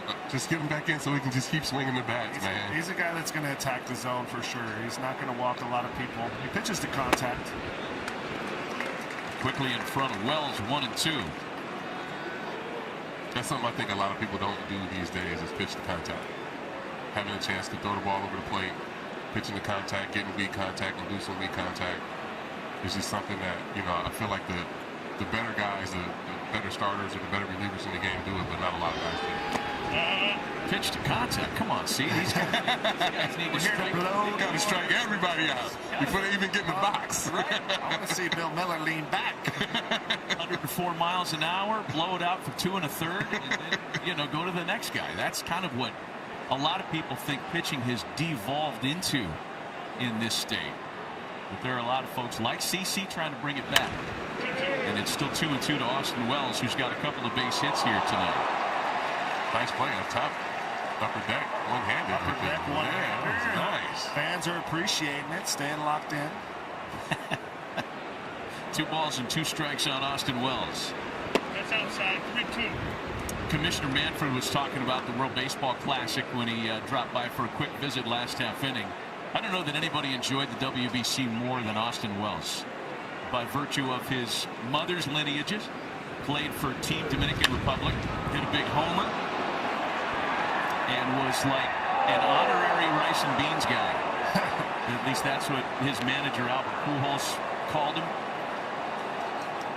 What's an honorary rice and beans guy? You know, was he making it or eating it? He was kind of the not native Spanish speaker who was welcomed warmly by his Dominican teammates, and this one just missed it right. He almost got himself his first homer right here, 2 for 2 already.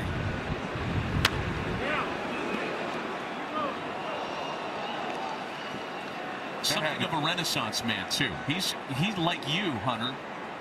Enjoys the foodie culture. Oh yeah. Is that right? He's a big burrito blogger. Okay. I got to follow this. I'm a burrito fan as well. And he takes ball 4 to lead things off in the 6th inning. Well, for first-year manager Tony Vitello, not the start he envisioned. He is in good company as one of 8 first-year managers in Big League Baseball this year, as we talked about. Lauren has a little bit more on that. And Maddie, I spoke to Jace Tingler, Tony's bench coach, and he said day 1, Tony was doing his media duties. Then he would sprint over to teach base running. Then he's hitting the PFPs, running over to the cage to dissect swings.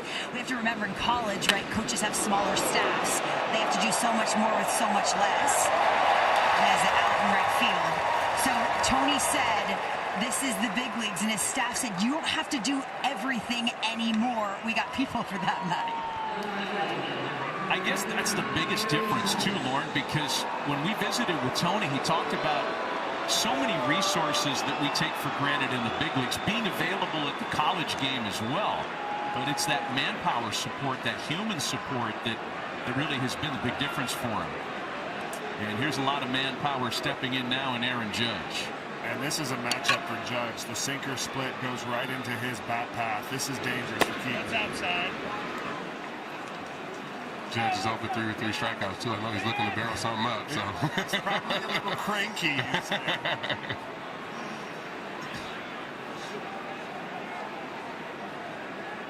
Judge never went through a 4 strikeout game last year at right to an MVP, and it's a ball and a strike. And by the way, he has hit safely in all 9 of his opening days as a Yankee, so that's on the line tonight. 1-2. Ball and 2 strikes. Now you mentioned the 3 strikeouts.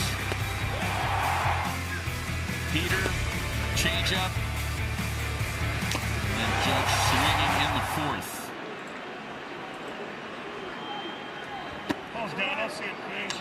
And if you're Keaton Wynn right here, you know, it's a 7-run game. You want to get back in here, but it's the right time to challenge him, test your stuff. See if you can put one of the greatest hitters in the game away.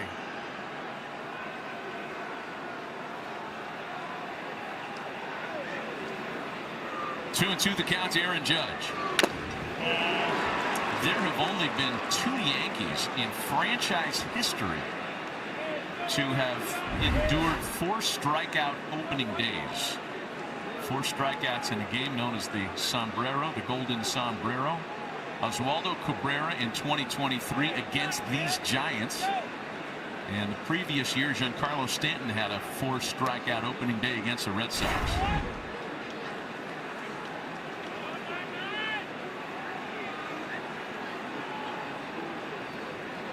Two balls and 2 strikes to Judge.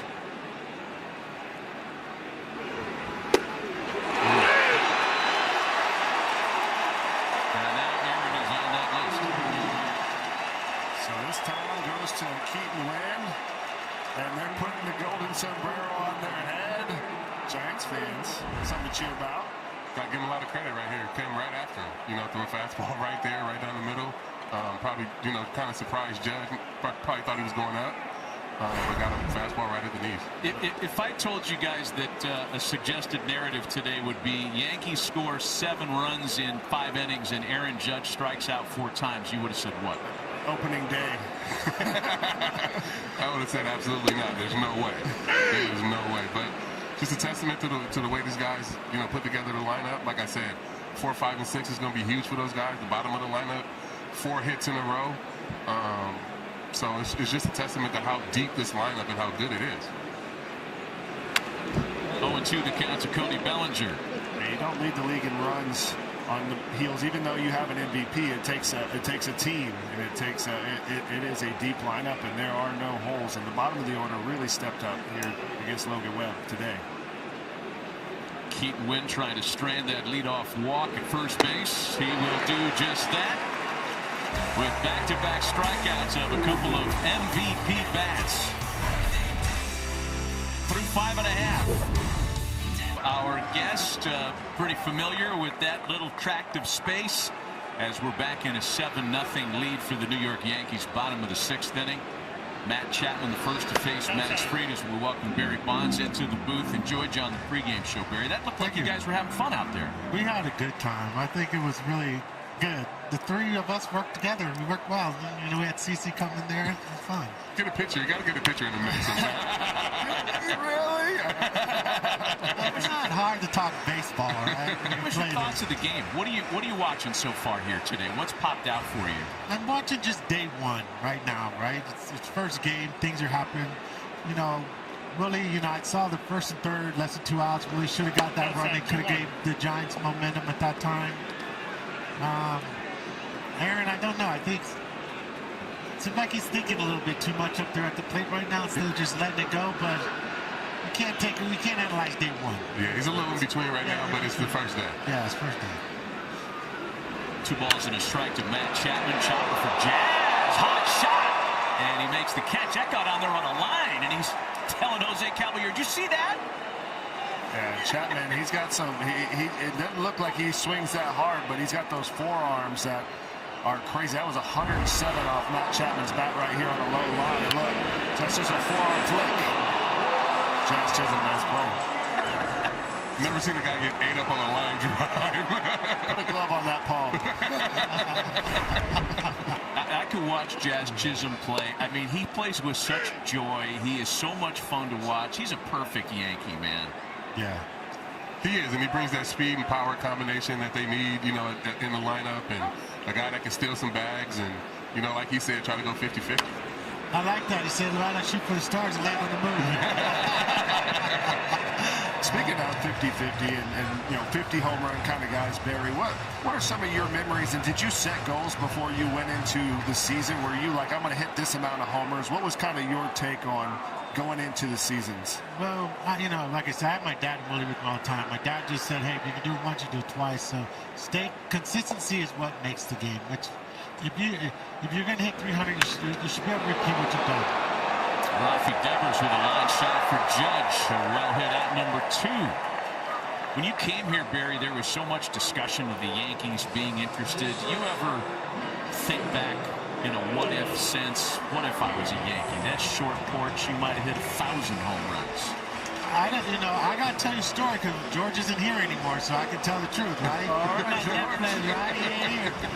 Well, I would have been the Yankees, but Steinbrenner got on the phone and they called us and they told me, Barry, we're going to give you the money, the highest paid player at that time, but you have to sign the contract by 2 o'clock this afternoon. And I said, excuse me? And I just hung the phone up. Wow. And I went to go get lunch and my, Dennis Gilbert, my agent, them were like, what do you know you just did? I'm like, did you know what he just said? I just said, forget it. And I went to go get, by the time I walked down the street to go get lunch, I said, let me just think about this. The Giants called me and I said, I'm going home. Yeah.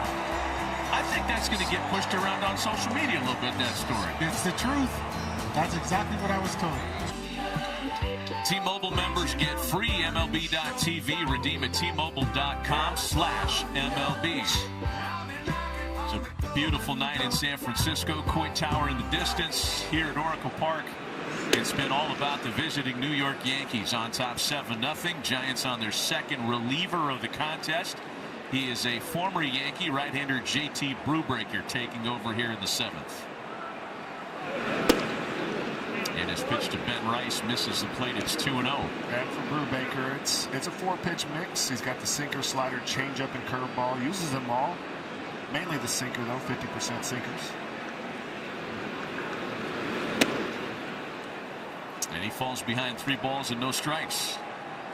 Brubaker got into a handful of games as a Yankee last year and was designated for assignment in August. Signed a minor league deal with the Giants 2 weeks later. And he got some big league time in San Francisco last season. He's in the zone for 3-1 now to Rice. Longtime Pirate.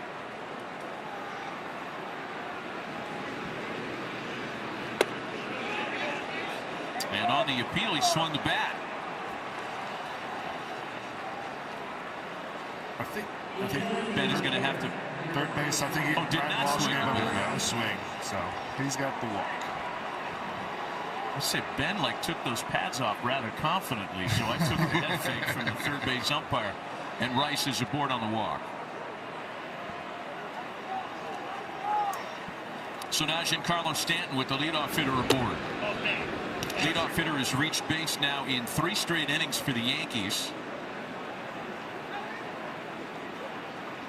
Every Yankee has reached base save Aaron Judge tonight. 7 runs on 9 hits.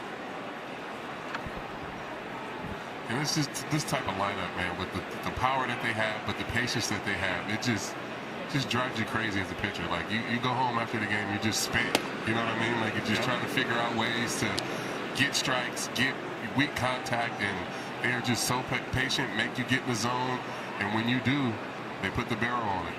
And it's been clean. And Giancarlo, I'm sure the Yankees are excited to see how on everything it's just been coming off his bat hot. But a lot of line drives, a lot of healthy swings on balance.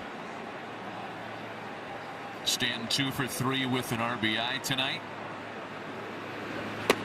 Major League Baseball's active home run leader, 453.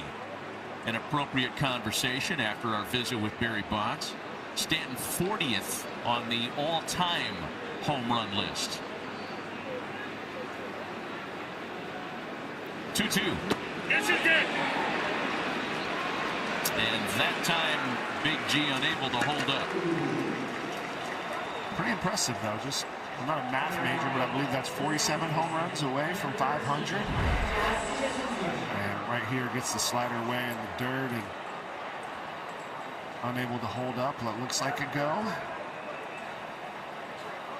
Yeah, close though. That's pretty close. That is close. 500 get you in the hole? I think so. They sure used to. Right, those thresholds changed a little bit, but I think that's a pretty big number. And another first pitch base hit by a Yankee. Jazz Chisholm's first knock of the night. 5 of the 10 Yankee hits have come on the first pitch tonight. Yeah, we'll take a look right here, and this wasn't even a first pitch fastball. He gets a breaking ball up out over the plate, and he was there was no flinch or anything, just back-legging like he was looking curveball. Saw it good, healthy hack. Gotta feel good about that. Jose Caballero now singled in a run back in that 5-run second. As a starting pitcher, you see the boys swinging it back like this, opening that, you're like, oh yeah, it's gonna be a good summer. That's a good memory, and to Max's credit, you get like you mentioned, you get ahead. He has just suffocated the Giants' offense. Possible double play ball. Adames to Rise, back to Schmidt. They get them both. Runner left stranded. Still a 7-0 lead for the Yankees. As we head into the 7th inning stretch, Jason Bateman gives us a closer to 7th inning stretch. 5 in the 2nd, 2 more in the 5th, and the rest of it has been a nasty Max Fried, limiting the Giants to just 2 base hits in this game on opening day. Fried back to work in the 7th. He gets Jung-Hoo Lee, Elliot Ramos, and Casey Schmidt for San Francisco, trying to get something started here late tonight. Took Fried a little bit to settle into this game. You know, the 4-pitch walk to start the game. You know, he was a little erratic to start, but you know, the guys putting up runs early in the game allowed him to settle in and start, you know, pounding the strike zone, and here we are in the 7th inning. Yeah, it's been impressive. And the Giants, as Barry Bonds mentioned, they had their chance, like you said in the first, a walk, a single, and gets the Williams down the strikeout. It's been all Max Fried since then, and the Yankees offense as well. Jake Bird's up in the bullpen for New York. But welcome back baseball, everybody. Now that we've had a 7th inning stretch and it take me out to the ball game, does it feel real? Yeah, we're back. We're back. I know for a sold-out crowd, it doesn't feel like the season has started yet. Giants fans wait for something to get loud about it. And they're going to have to wait a little bit longer because Lauren, Max Fried has been ornery tonight. I like that word, and I was just thinking about how he spent his early years in Atlanta, right, with influences of Glavine and Maddox and Smoltz, and now he's in New York, being a sponge to Andy Pettit and UCC. I don't think there's been a free agent other than Garrett Cole maybe in 2020 who came to the Yankees who was immediately as effective as Max Fried has been since CC. Boy, Lauren, you make a really good point, and the very effective right here on Netflix. Jake Bird, the first in from the Yankee bullpen tonight. He inherits a clean base path and a 7-0 lead with 1 out in the 7th. There's a look at the numbers last year for Jake Bird. 4-2 with a 5.53. It's a 5-pitch mix. Pitches off his sweeper a little bit backwards. Sweeper, sinker, curveball, cutter, and four-seamer he features. How about Max Fried tonight, guys? 2 hits into the 7th inning. In fact, he puts himself into very elite Yankee company with that opening day line. It's 1-2 to Ramos. Only David Cohn, Ron Guidry, and Mel Stottlemyre had opening day starts of 6+ innings with 2 or fewer hits and no runs allowed. And you see, that's why I say it's different when you're a Yankee, because it's when you do something cool as a Yankee, like it's some cool names you get to pass or like get this you know, sit next to. So it's awesome to see him be able to do that. But you know, Max is just coming to New York and been himself, been accountable. I think that's the biggest word that Booney has said, you know, when we talk to him. It's just him being accountable, and that makes a huge difference in the clubhouse. And you know, everybody can watch the way you work, the way you go about doing your business, and you know, having a chance to go out and win 19 games last year it's been awesome. Jake Bird picking up right where he left off with a strikeout of Ramos for out number 2. You know, and I mentioned this earlier.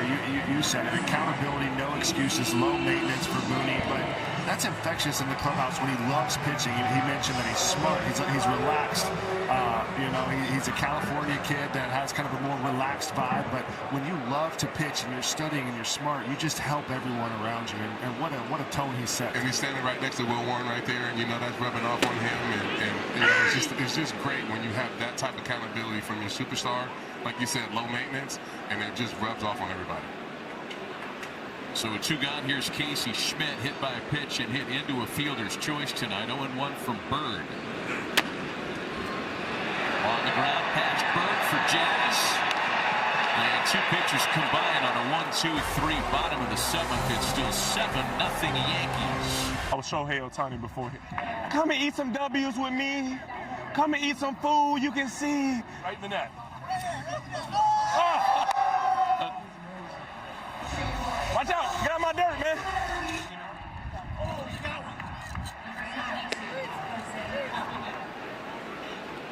Yeah, we've had some fun watching Heisman Trophy winner and NFL Pro Bowler Jameis Winston have fun here at Oracle Park as we welcome you back on opening day.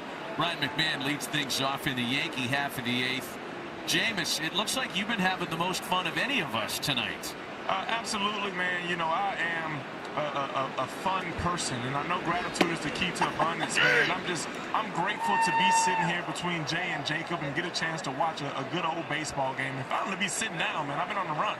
I mean, Jameis, that is how you do it. That's how you enjoy a baseball game, my man. But I need one more thing from you. What you need? We saw the base hit off of Max Fried. Can you get into the Giants dugout? Can you give me a little pep speech? What do they got to do? What's the approach when you were facing Max Fried in college? Well, my approach to Max Fried, we was at Petco Park, and, you know, they had a little short portion of left field. So my desire was to hit the ball off that wall over there. depends on the part. It didn't quite work out. It got to a 3-2 count, so I said, hey, man, I'm going to get him base. So I just stayed inside the ball, and I kept my bat in the zone as long as possible, and I hit it right over the second baseman's head for a single. But, man, one thing, I got a question for you. Let's go. Netflix said that they were going to take me out to a ball game, but typically, don't that come with peanuts and Cracker Jacks? And I ain't had no peanuts or Cracker Jacks. Somebody in the stadium, get this man some peanuts and Cracker Jacks, because that's for real. You got any peanuts and Cracker Jacks? There's got to be some at the bar. There's definitely peanuts and Cracker Jacks. James, if you had like a wrestling move, what would you pull off on the two men beside you? What would you give them, some people's elbow? What's the Jameis Winston, the W-eating machine? Would you munch on something? Like, what's the attack? You know, look. Today I got a chance to be a ball boy, you know, and Jimmy told me. So you got your peanuts and Cracker Jacks, bro. But Jimmy had told me, he said, you know, we call it ball dude, right? And one of my favorite things for WWE superstars is, you know, they got mad at me because I threw the ball over the net, and they were like booing me because I didn't pick a kid to give it to. So I'm getting to the joke, but you know what I told him? I said, it doesn't matter what you think. So I give him the stink eye, and I did what The Rock did, and I just let them know, like, you can't play no games with me because it doesn't matter what you It doesn't matter how old you are. Jameis throws the ball where he wants. You got some real bodyguards down there right now, too. Man, look, let me tell you something about these men. Like, these men know how to put on a show. Listen. One thing people don't know about WWE is they're really writing the script as they go. Like, so these are prime entertainers. Jay, man, tell me if you could write the script right now, what would you do? What would you tell the Yankees? What would you tell the Giants to do for them to get some runs on the board, bro? Man, come on, Giants, we just got to rally right quick, Goose. That's all. I'm here. I'm for the support. You know what I'm saying? As far as the Yankees go, we got 2 words for you. You don't got nothing. Thank you so much for your time. Man, appreciate the respect. Obviously, here, hometown hero. Thank y'all. Jameis, thanks. It's been all Yankees on this MLB opening night here in San Francisco on Netflix. A 7-0 lead for New York. Brent Hendrick is the new pitcher for the Yanks. And Patrick Bailey has lined out on the first pitch, 1 away.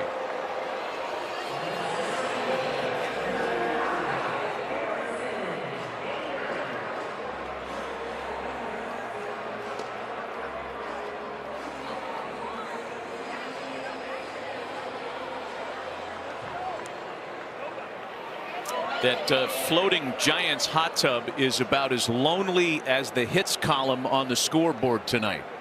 Just 2 hits for San Francisco. Aye, mateys. Hey, they are winning, baby.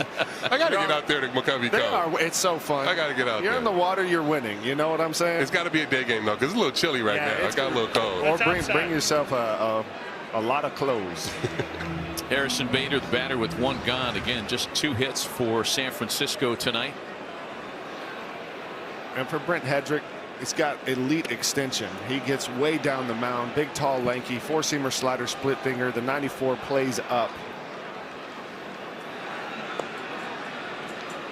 Right now for the Giants hitters, are they you're just trying to leave here with something? Get a knock, do something. Yeah, you got to. It matters. You don't want to go down 7-0. You want to put some momentum, get some energy, because you got an off day after opening day, which is one of the toughest things. Yeah, that first couple weeks. You want to get going, but for the Giants, these innings really matter. Make something happen. Get something to feel good about. Well, I'll tell you one thing the Giants would love to get rid of, because if it continues and ends this way, the last time the Giants were 2-hit and shut out on opening day was 100 years ago. The 1926 Giants of New York, of course. They were shut out by the Brooklyn Dodgers. And when you're talking about it's been 100 years since this or that, Luis Arraez into right with hit number 3 for San Francisco tonight. Now, I have a pretty, well, it wasn't a home opener, but opening day against the Dodgers. Kershaw threw a shutout and hit a home run to beat us 1-0. That was painful. Now we got to talk about the hit streak. Hit streak is alive, man, and this is harder to go. It is months without a bat, and then come in and continue the streak. I agree. Congratulations. I agree. Let's go. It's definitely harder to keep it going through the offseason. As it may be harder, I think it's trash if you count that as a hitting streak. If he gets to 56 over multiple seasons, it's got to be with an asterisk. It's got to be with an asterisk. He had to rest in the imagine 56 straight. If you've ever played baseball, it's about rhythm and momentum. And when you get into a streak, it's because you're in a roll. And to stay on a roll from the end of a season and go into the next season is extraordinarily difficult. So it actually needs not an asterisk, it needs a superstar. An extra exclamation point. It's more impressive? It's way more impressive to keep that going. Guys, two guys have been a lot of games in the major leagues. And CC could hit, by the way. I used to respect you guys. Come on now, man. I lost it all. Hit streak. 2 balls and a strike on Matt Chapman with the rise aboard. No, let's talk a little bit about Luis Arraez, though, because, look, this is a guy who wasn't finding a lot of offers in the offseason. He's still on the right side of 30. He's won 3 batting titles, back-to-back years of leading the National League in hits, and somehow he is criminally underrated. Yeah, it's incredibly frustrating to watch every offseason he goes into free agency and just not get any play or not get any calls. Like how we think he should. You know, I think at a time when, you know, the league is not hitting for a high average, and him being able to win batting titles, put the ball in play, you know, barrel up the ball is a super skill that I think he should be paid for. He's an incredible ball player. He has intangibles. This guy has more energy than almost anyone you'll ever see. He's really excited. You can see the passion. A hero of the WBC. This was the 3-hole hitter for Venezuela who won the WBC, the captain. And you can tell the respect that he has among his peers, among people who have played the game a long time. You know, Pujols was talking about it with us at breakfast, and they can't believe in how good a pickup. The Giants are extraordinarily happy to have him because his bat plays so beautifully in this ballpark. And I mean, all 4 of his at-bats, you can see him grinding, and just he's put up the best at-bats of the game for the Giants. And just a great teammate, too. Yeah, always in a good mood. Always. I mean, having him and Willie in the same clubhouse, it's got to be a lot of fun. There's going to be so much energy, and those guys are going to get after it day in and day out. It is impressive. You also feel like with another contact guy in the lineup, it'll give a first-year manager maybe a chance to hit and run a little bit and be a little bit more creative. Ball's down. Absolutely. Giants have stacked up multiple base runners for the first time since the first inning tonight. That's a great point, though, Matt. And here's Rafi Devers now. First and second with 2 gone.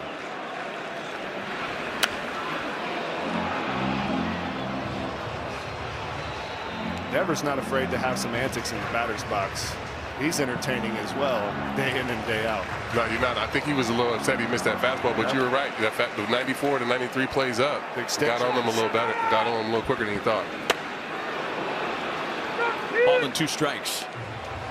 And I like that adjustment. He sees him upset. He was late on the fastball. Devers tried to speed up a little bit. Slows him down. Where do you go from here, CC? I'm going back to the slider. I'm going back to the slider 2 more times. Oh, I like it. Went back to the slider and got a fly ball for Trent Grisham to keep the Giants scoreless through 8. To the 9th for restrictions apply. A reminder that MLB app has you covered all season long. Get personalized highlights. Download the MLB app, the #1 app for live baseball. Another pitching change for San Francisco. Right-hander Caleb Killian making his Giants debut. A long road back to San Francisco. Aaron Judge picking at the first pitch. Very much wanting to avoid a deep count and a potential 5-strikeout game. Well, been a rough day for Aaron. 4 strikeouts tonight. Yeah, just take a look here at the pitches. 2 on the changeup from Webb, a sinker, and a 4-seamer. Looking the low one from Keaton Wayne after a couple of splits, and this time attacks the first pitch. Tough night for Judge at the plate. But you got to know he's swinging first pitch right there. I'm putting this in play as quick as I can. First pitch to Cody Bellinger, misses inside. And Matty, as you were saying, the long road back, he was traded for Chris Bryant and goes over to the Cubs. He was definitely highly touted in the Giants organization. Some injuries over with the Cubs. This is his first time back in the big leagues since 2024, and really just a dynamic spring training. The velo is up. He's feeling healthy, and pretty impressive to keep battling and make his way back to the black and orange. Dealt with some pretty significant health setbacks. Guy who's changed his diet and his workout routine, and he's that guy that has that problem we'd all love to have. Wants to add weight. Never had that problem. Most of us are moving in the other direction. Come on, CC. I did. Did you lose weight during the season, Hunter? Yes, it was hard for me to put it on until like later in my career, where I was finally like, you know, once I always fluctuated with it. When I got to 230, I always wanted to get there. I was like, I can't barely move, so I had to take it off again. But it was part of my journey. 3 balls and no strikes. The count to Bellinger.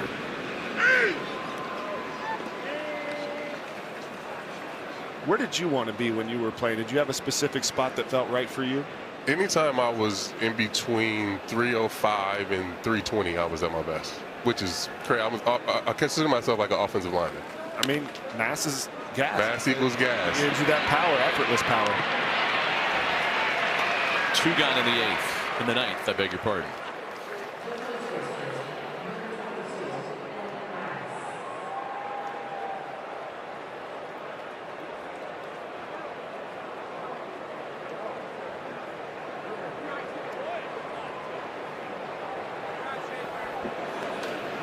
So 2 quick outs for Caleb Killian. He goes to work on Ben Rice with the bases empty. Giants are running out of canvas tonight on opening day, trailing 7-0 here in the 9th. Max Fried was great starting for New York tonight. 6 1/3 of shutout baseball, struck out 4. Logan Webb, 6 earned runs of the 7 allowed in his 5 innings tonight. You know, if you're going to take a silver lining as the Giants, and you come into this season, the bullpen is the biggest question mark, and you fall behind. Logan doesn't have to start. You know you can count on him. He's going to bounce back, but you get in, you know, Brew Baker comes out, has a good one. Keaton Wynn gets to get into the season and really pitch well, struck out Aaron Judge, and now you're seeing Killian come out, and you can see the velo and get some confidence in kind of a low pressure situation. But the bullpen kind of sending a message here in day 1 is something that you can be positive about from the Giants' perspective.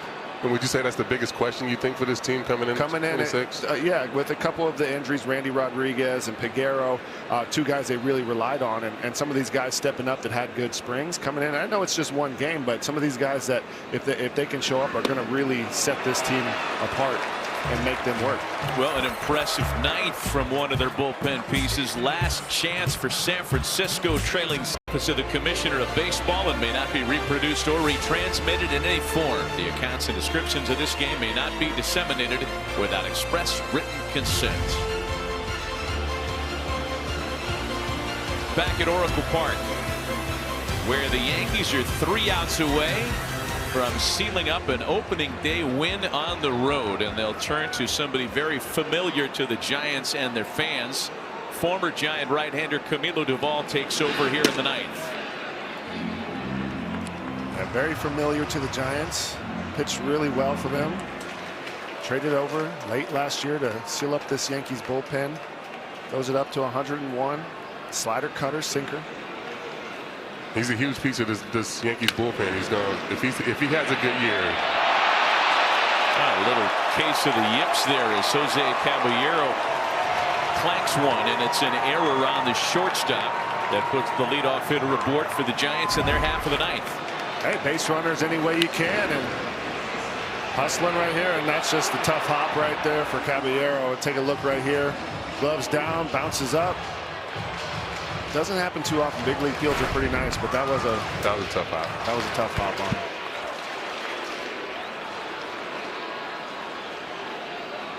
So that'll bring up Jung-Hoo Lee, who is 0 for 3 on opening night. Yeah, Camilo Duvall was an all-star with the Giants in 2023. Led the National League with 39 saves. Traded to the Yankees mid-season last year, got into 22 games with the Yanks, and did not have the same kind of success. His ERA in that stretch as a Yankee was near 5. But this is a power arm, make no mistake, and with David Bednar as the closer, a pretty good back of the bullpen combination for the Yankees. 1-1. Where do you guys have the Yankees? Here we are in the early stages of the season, the very earliest, in terms of the AL East, because there have been a lot of improvements in that division top to bottom. Yeah, it's been a lot of improvements. Like you said, top to bottom. You got Pete Alonso going to Baltimore. You got Boston improving. With the pitching that they added, Sonny Gray and Ranger Suarez. But I just think the Yankees with the pitching that they're going to get back. And Garrett Cole, Carlos Rondon, Clark Schmidt. I think they have a chance to really run away with this division. I mean, obviously Toronto won it last year. They're going to be back. But I think if the Yankees can stay healthy, obviously you see the lineup can do some damage, make you throw a lot of pitches, and if they can continue to do that, I think they'll be fine. CC, and I'll tell you this, the AL East is going to be so fun to watch, because don't even sleep on the Rays. They got some young talent and some arms coming back as well. Lee lines to center. One gone in the ninth. Olympic medalist Ronda Rousey and combat sports trailblazer Gina Carano face off in Netflix's first ever live MMA broadcast. Tune in May 16th for the highly anticipated fight that has been years in the making.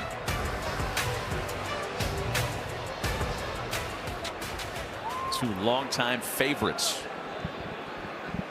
One out, one on here in the last of the ninth for Elliot Ramos. So if the Yankees occupy, let's say, a favorites position in the AL East, among the favorites, where do you have the Giants in the mad race to try to run down the Dodgers in the NL West? Yeah, I mean, you got to tip your cap. The Dodgers back-to-back World Series championships. They added Edwin Diaz to the closer role, which is pretty impressive. You added a Kyle Tucker as well. It's an incredible organization, and they execute and they do the fundamentals right on top of being superstars. So the Giants, and I mean, the Padres are incredible. People that sleep on what the Diamondbacks were doing, but it's similar to kind of the AL East and the NL. The NL West is just a bunch of powerhouses. We have a deep lineup. I think they're up there. They can compete for it if they play good baseball. That one gets away from Wells. Wild pitch that will advance Adames to second with one away.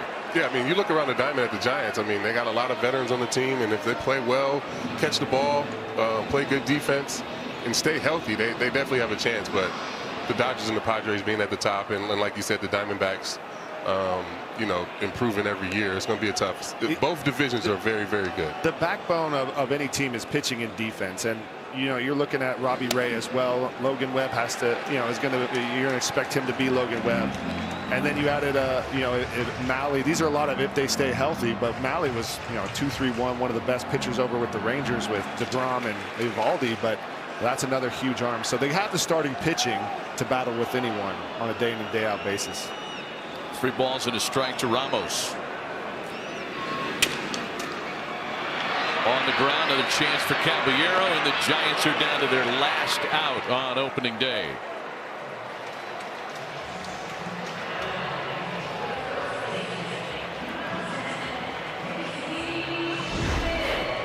And we'll take another look. Caballero gets another chance, goes in there one-handed, kind of kicks up on the heel of the glove as well.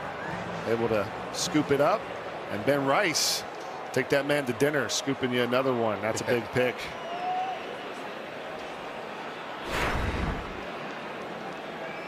Casey Schmidt with 2 gone and a runner at third in a 7-0 deficit. And on the first pitch, a high drive for Aaron Judge that will put a close to business on opening night. A statement win for the New York Yankees. A 7-0 shutout on the road is how they open their 2026 campaign. And CC, I mean, you got to tip your cap to the guy starting on the mound for the Yankees. Just an absolute gem to set the tone. I think that the Yankees had a great approach against Logan Webb. We talked about it, aggressive early. They took the changeup away from him, and they struck quick and they struck fast. Yeah, Max Fried combined with the approach that the Yankees had. I mean, it was just a little too much for the Giants tonight. Opening night, great night for the guys, and off to a good start. First opening day shutout win on the road for the New York Yankees since 1967. And the good thing about baseball is something that the Giants can't really look to. You always say go get them tomorrow. They're going to have an extra day to kind of stew on this one. But the series will continue. after a little time to, I guess, gather up again tomorrow. Yeah, and take that day, get Robbie Ray ready, and come back out and battle. These are two good ball clubs.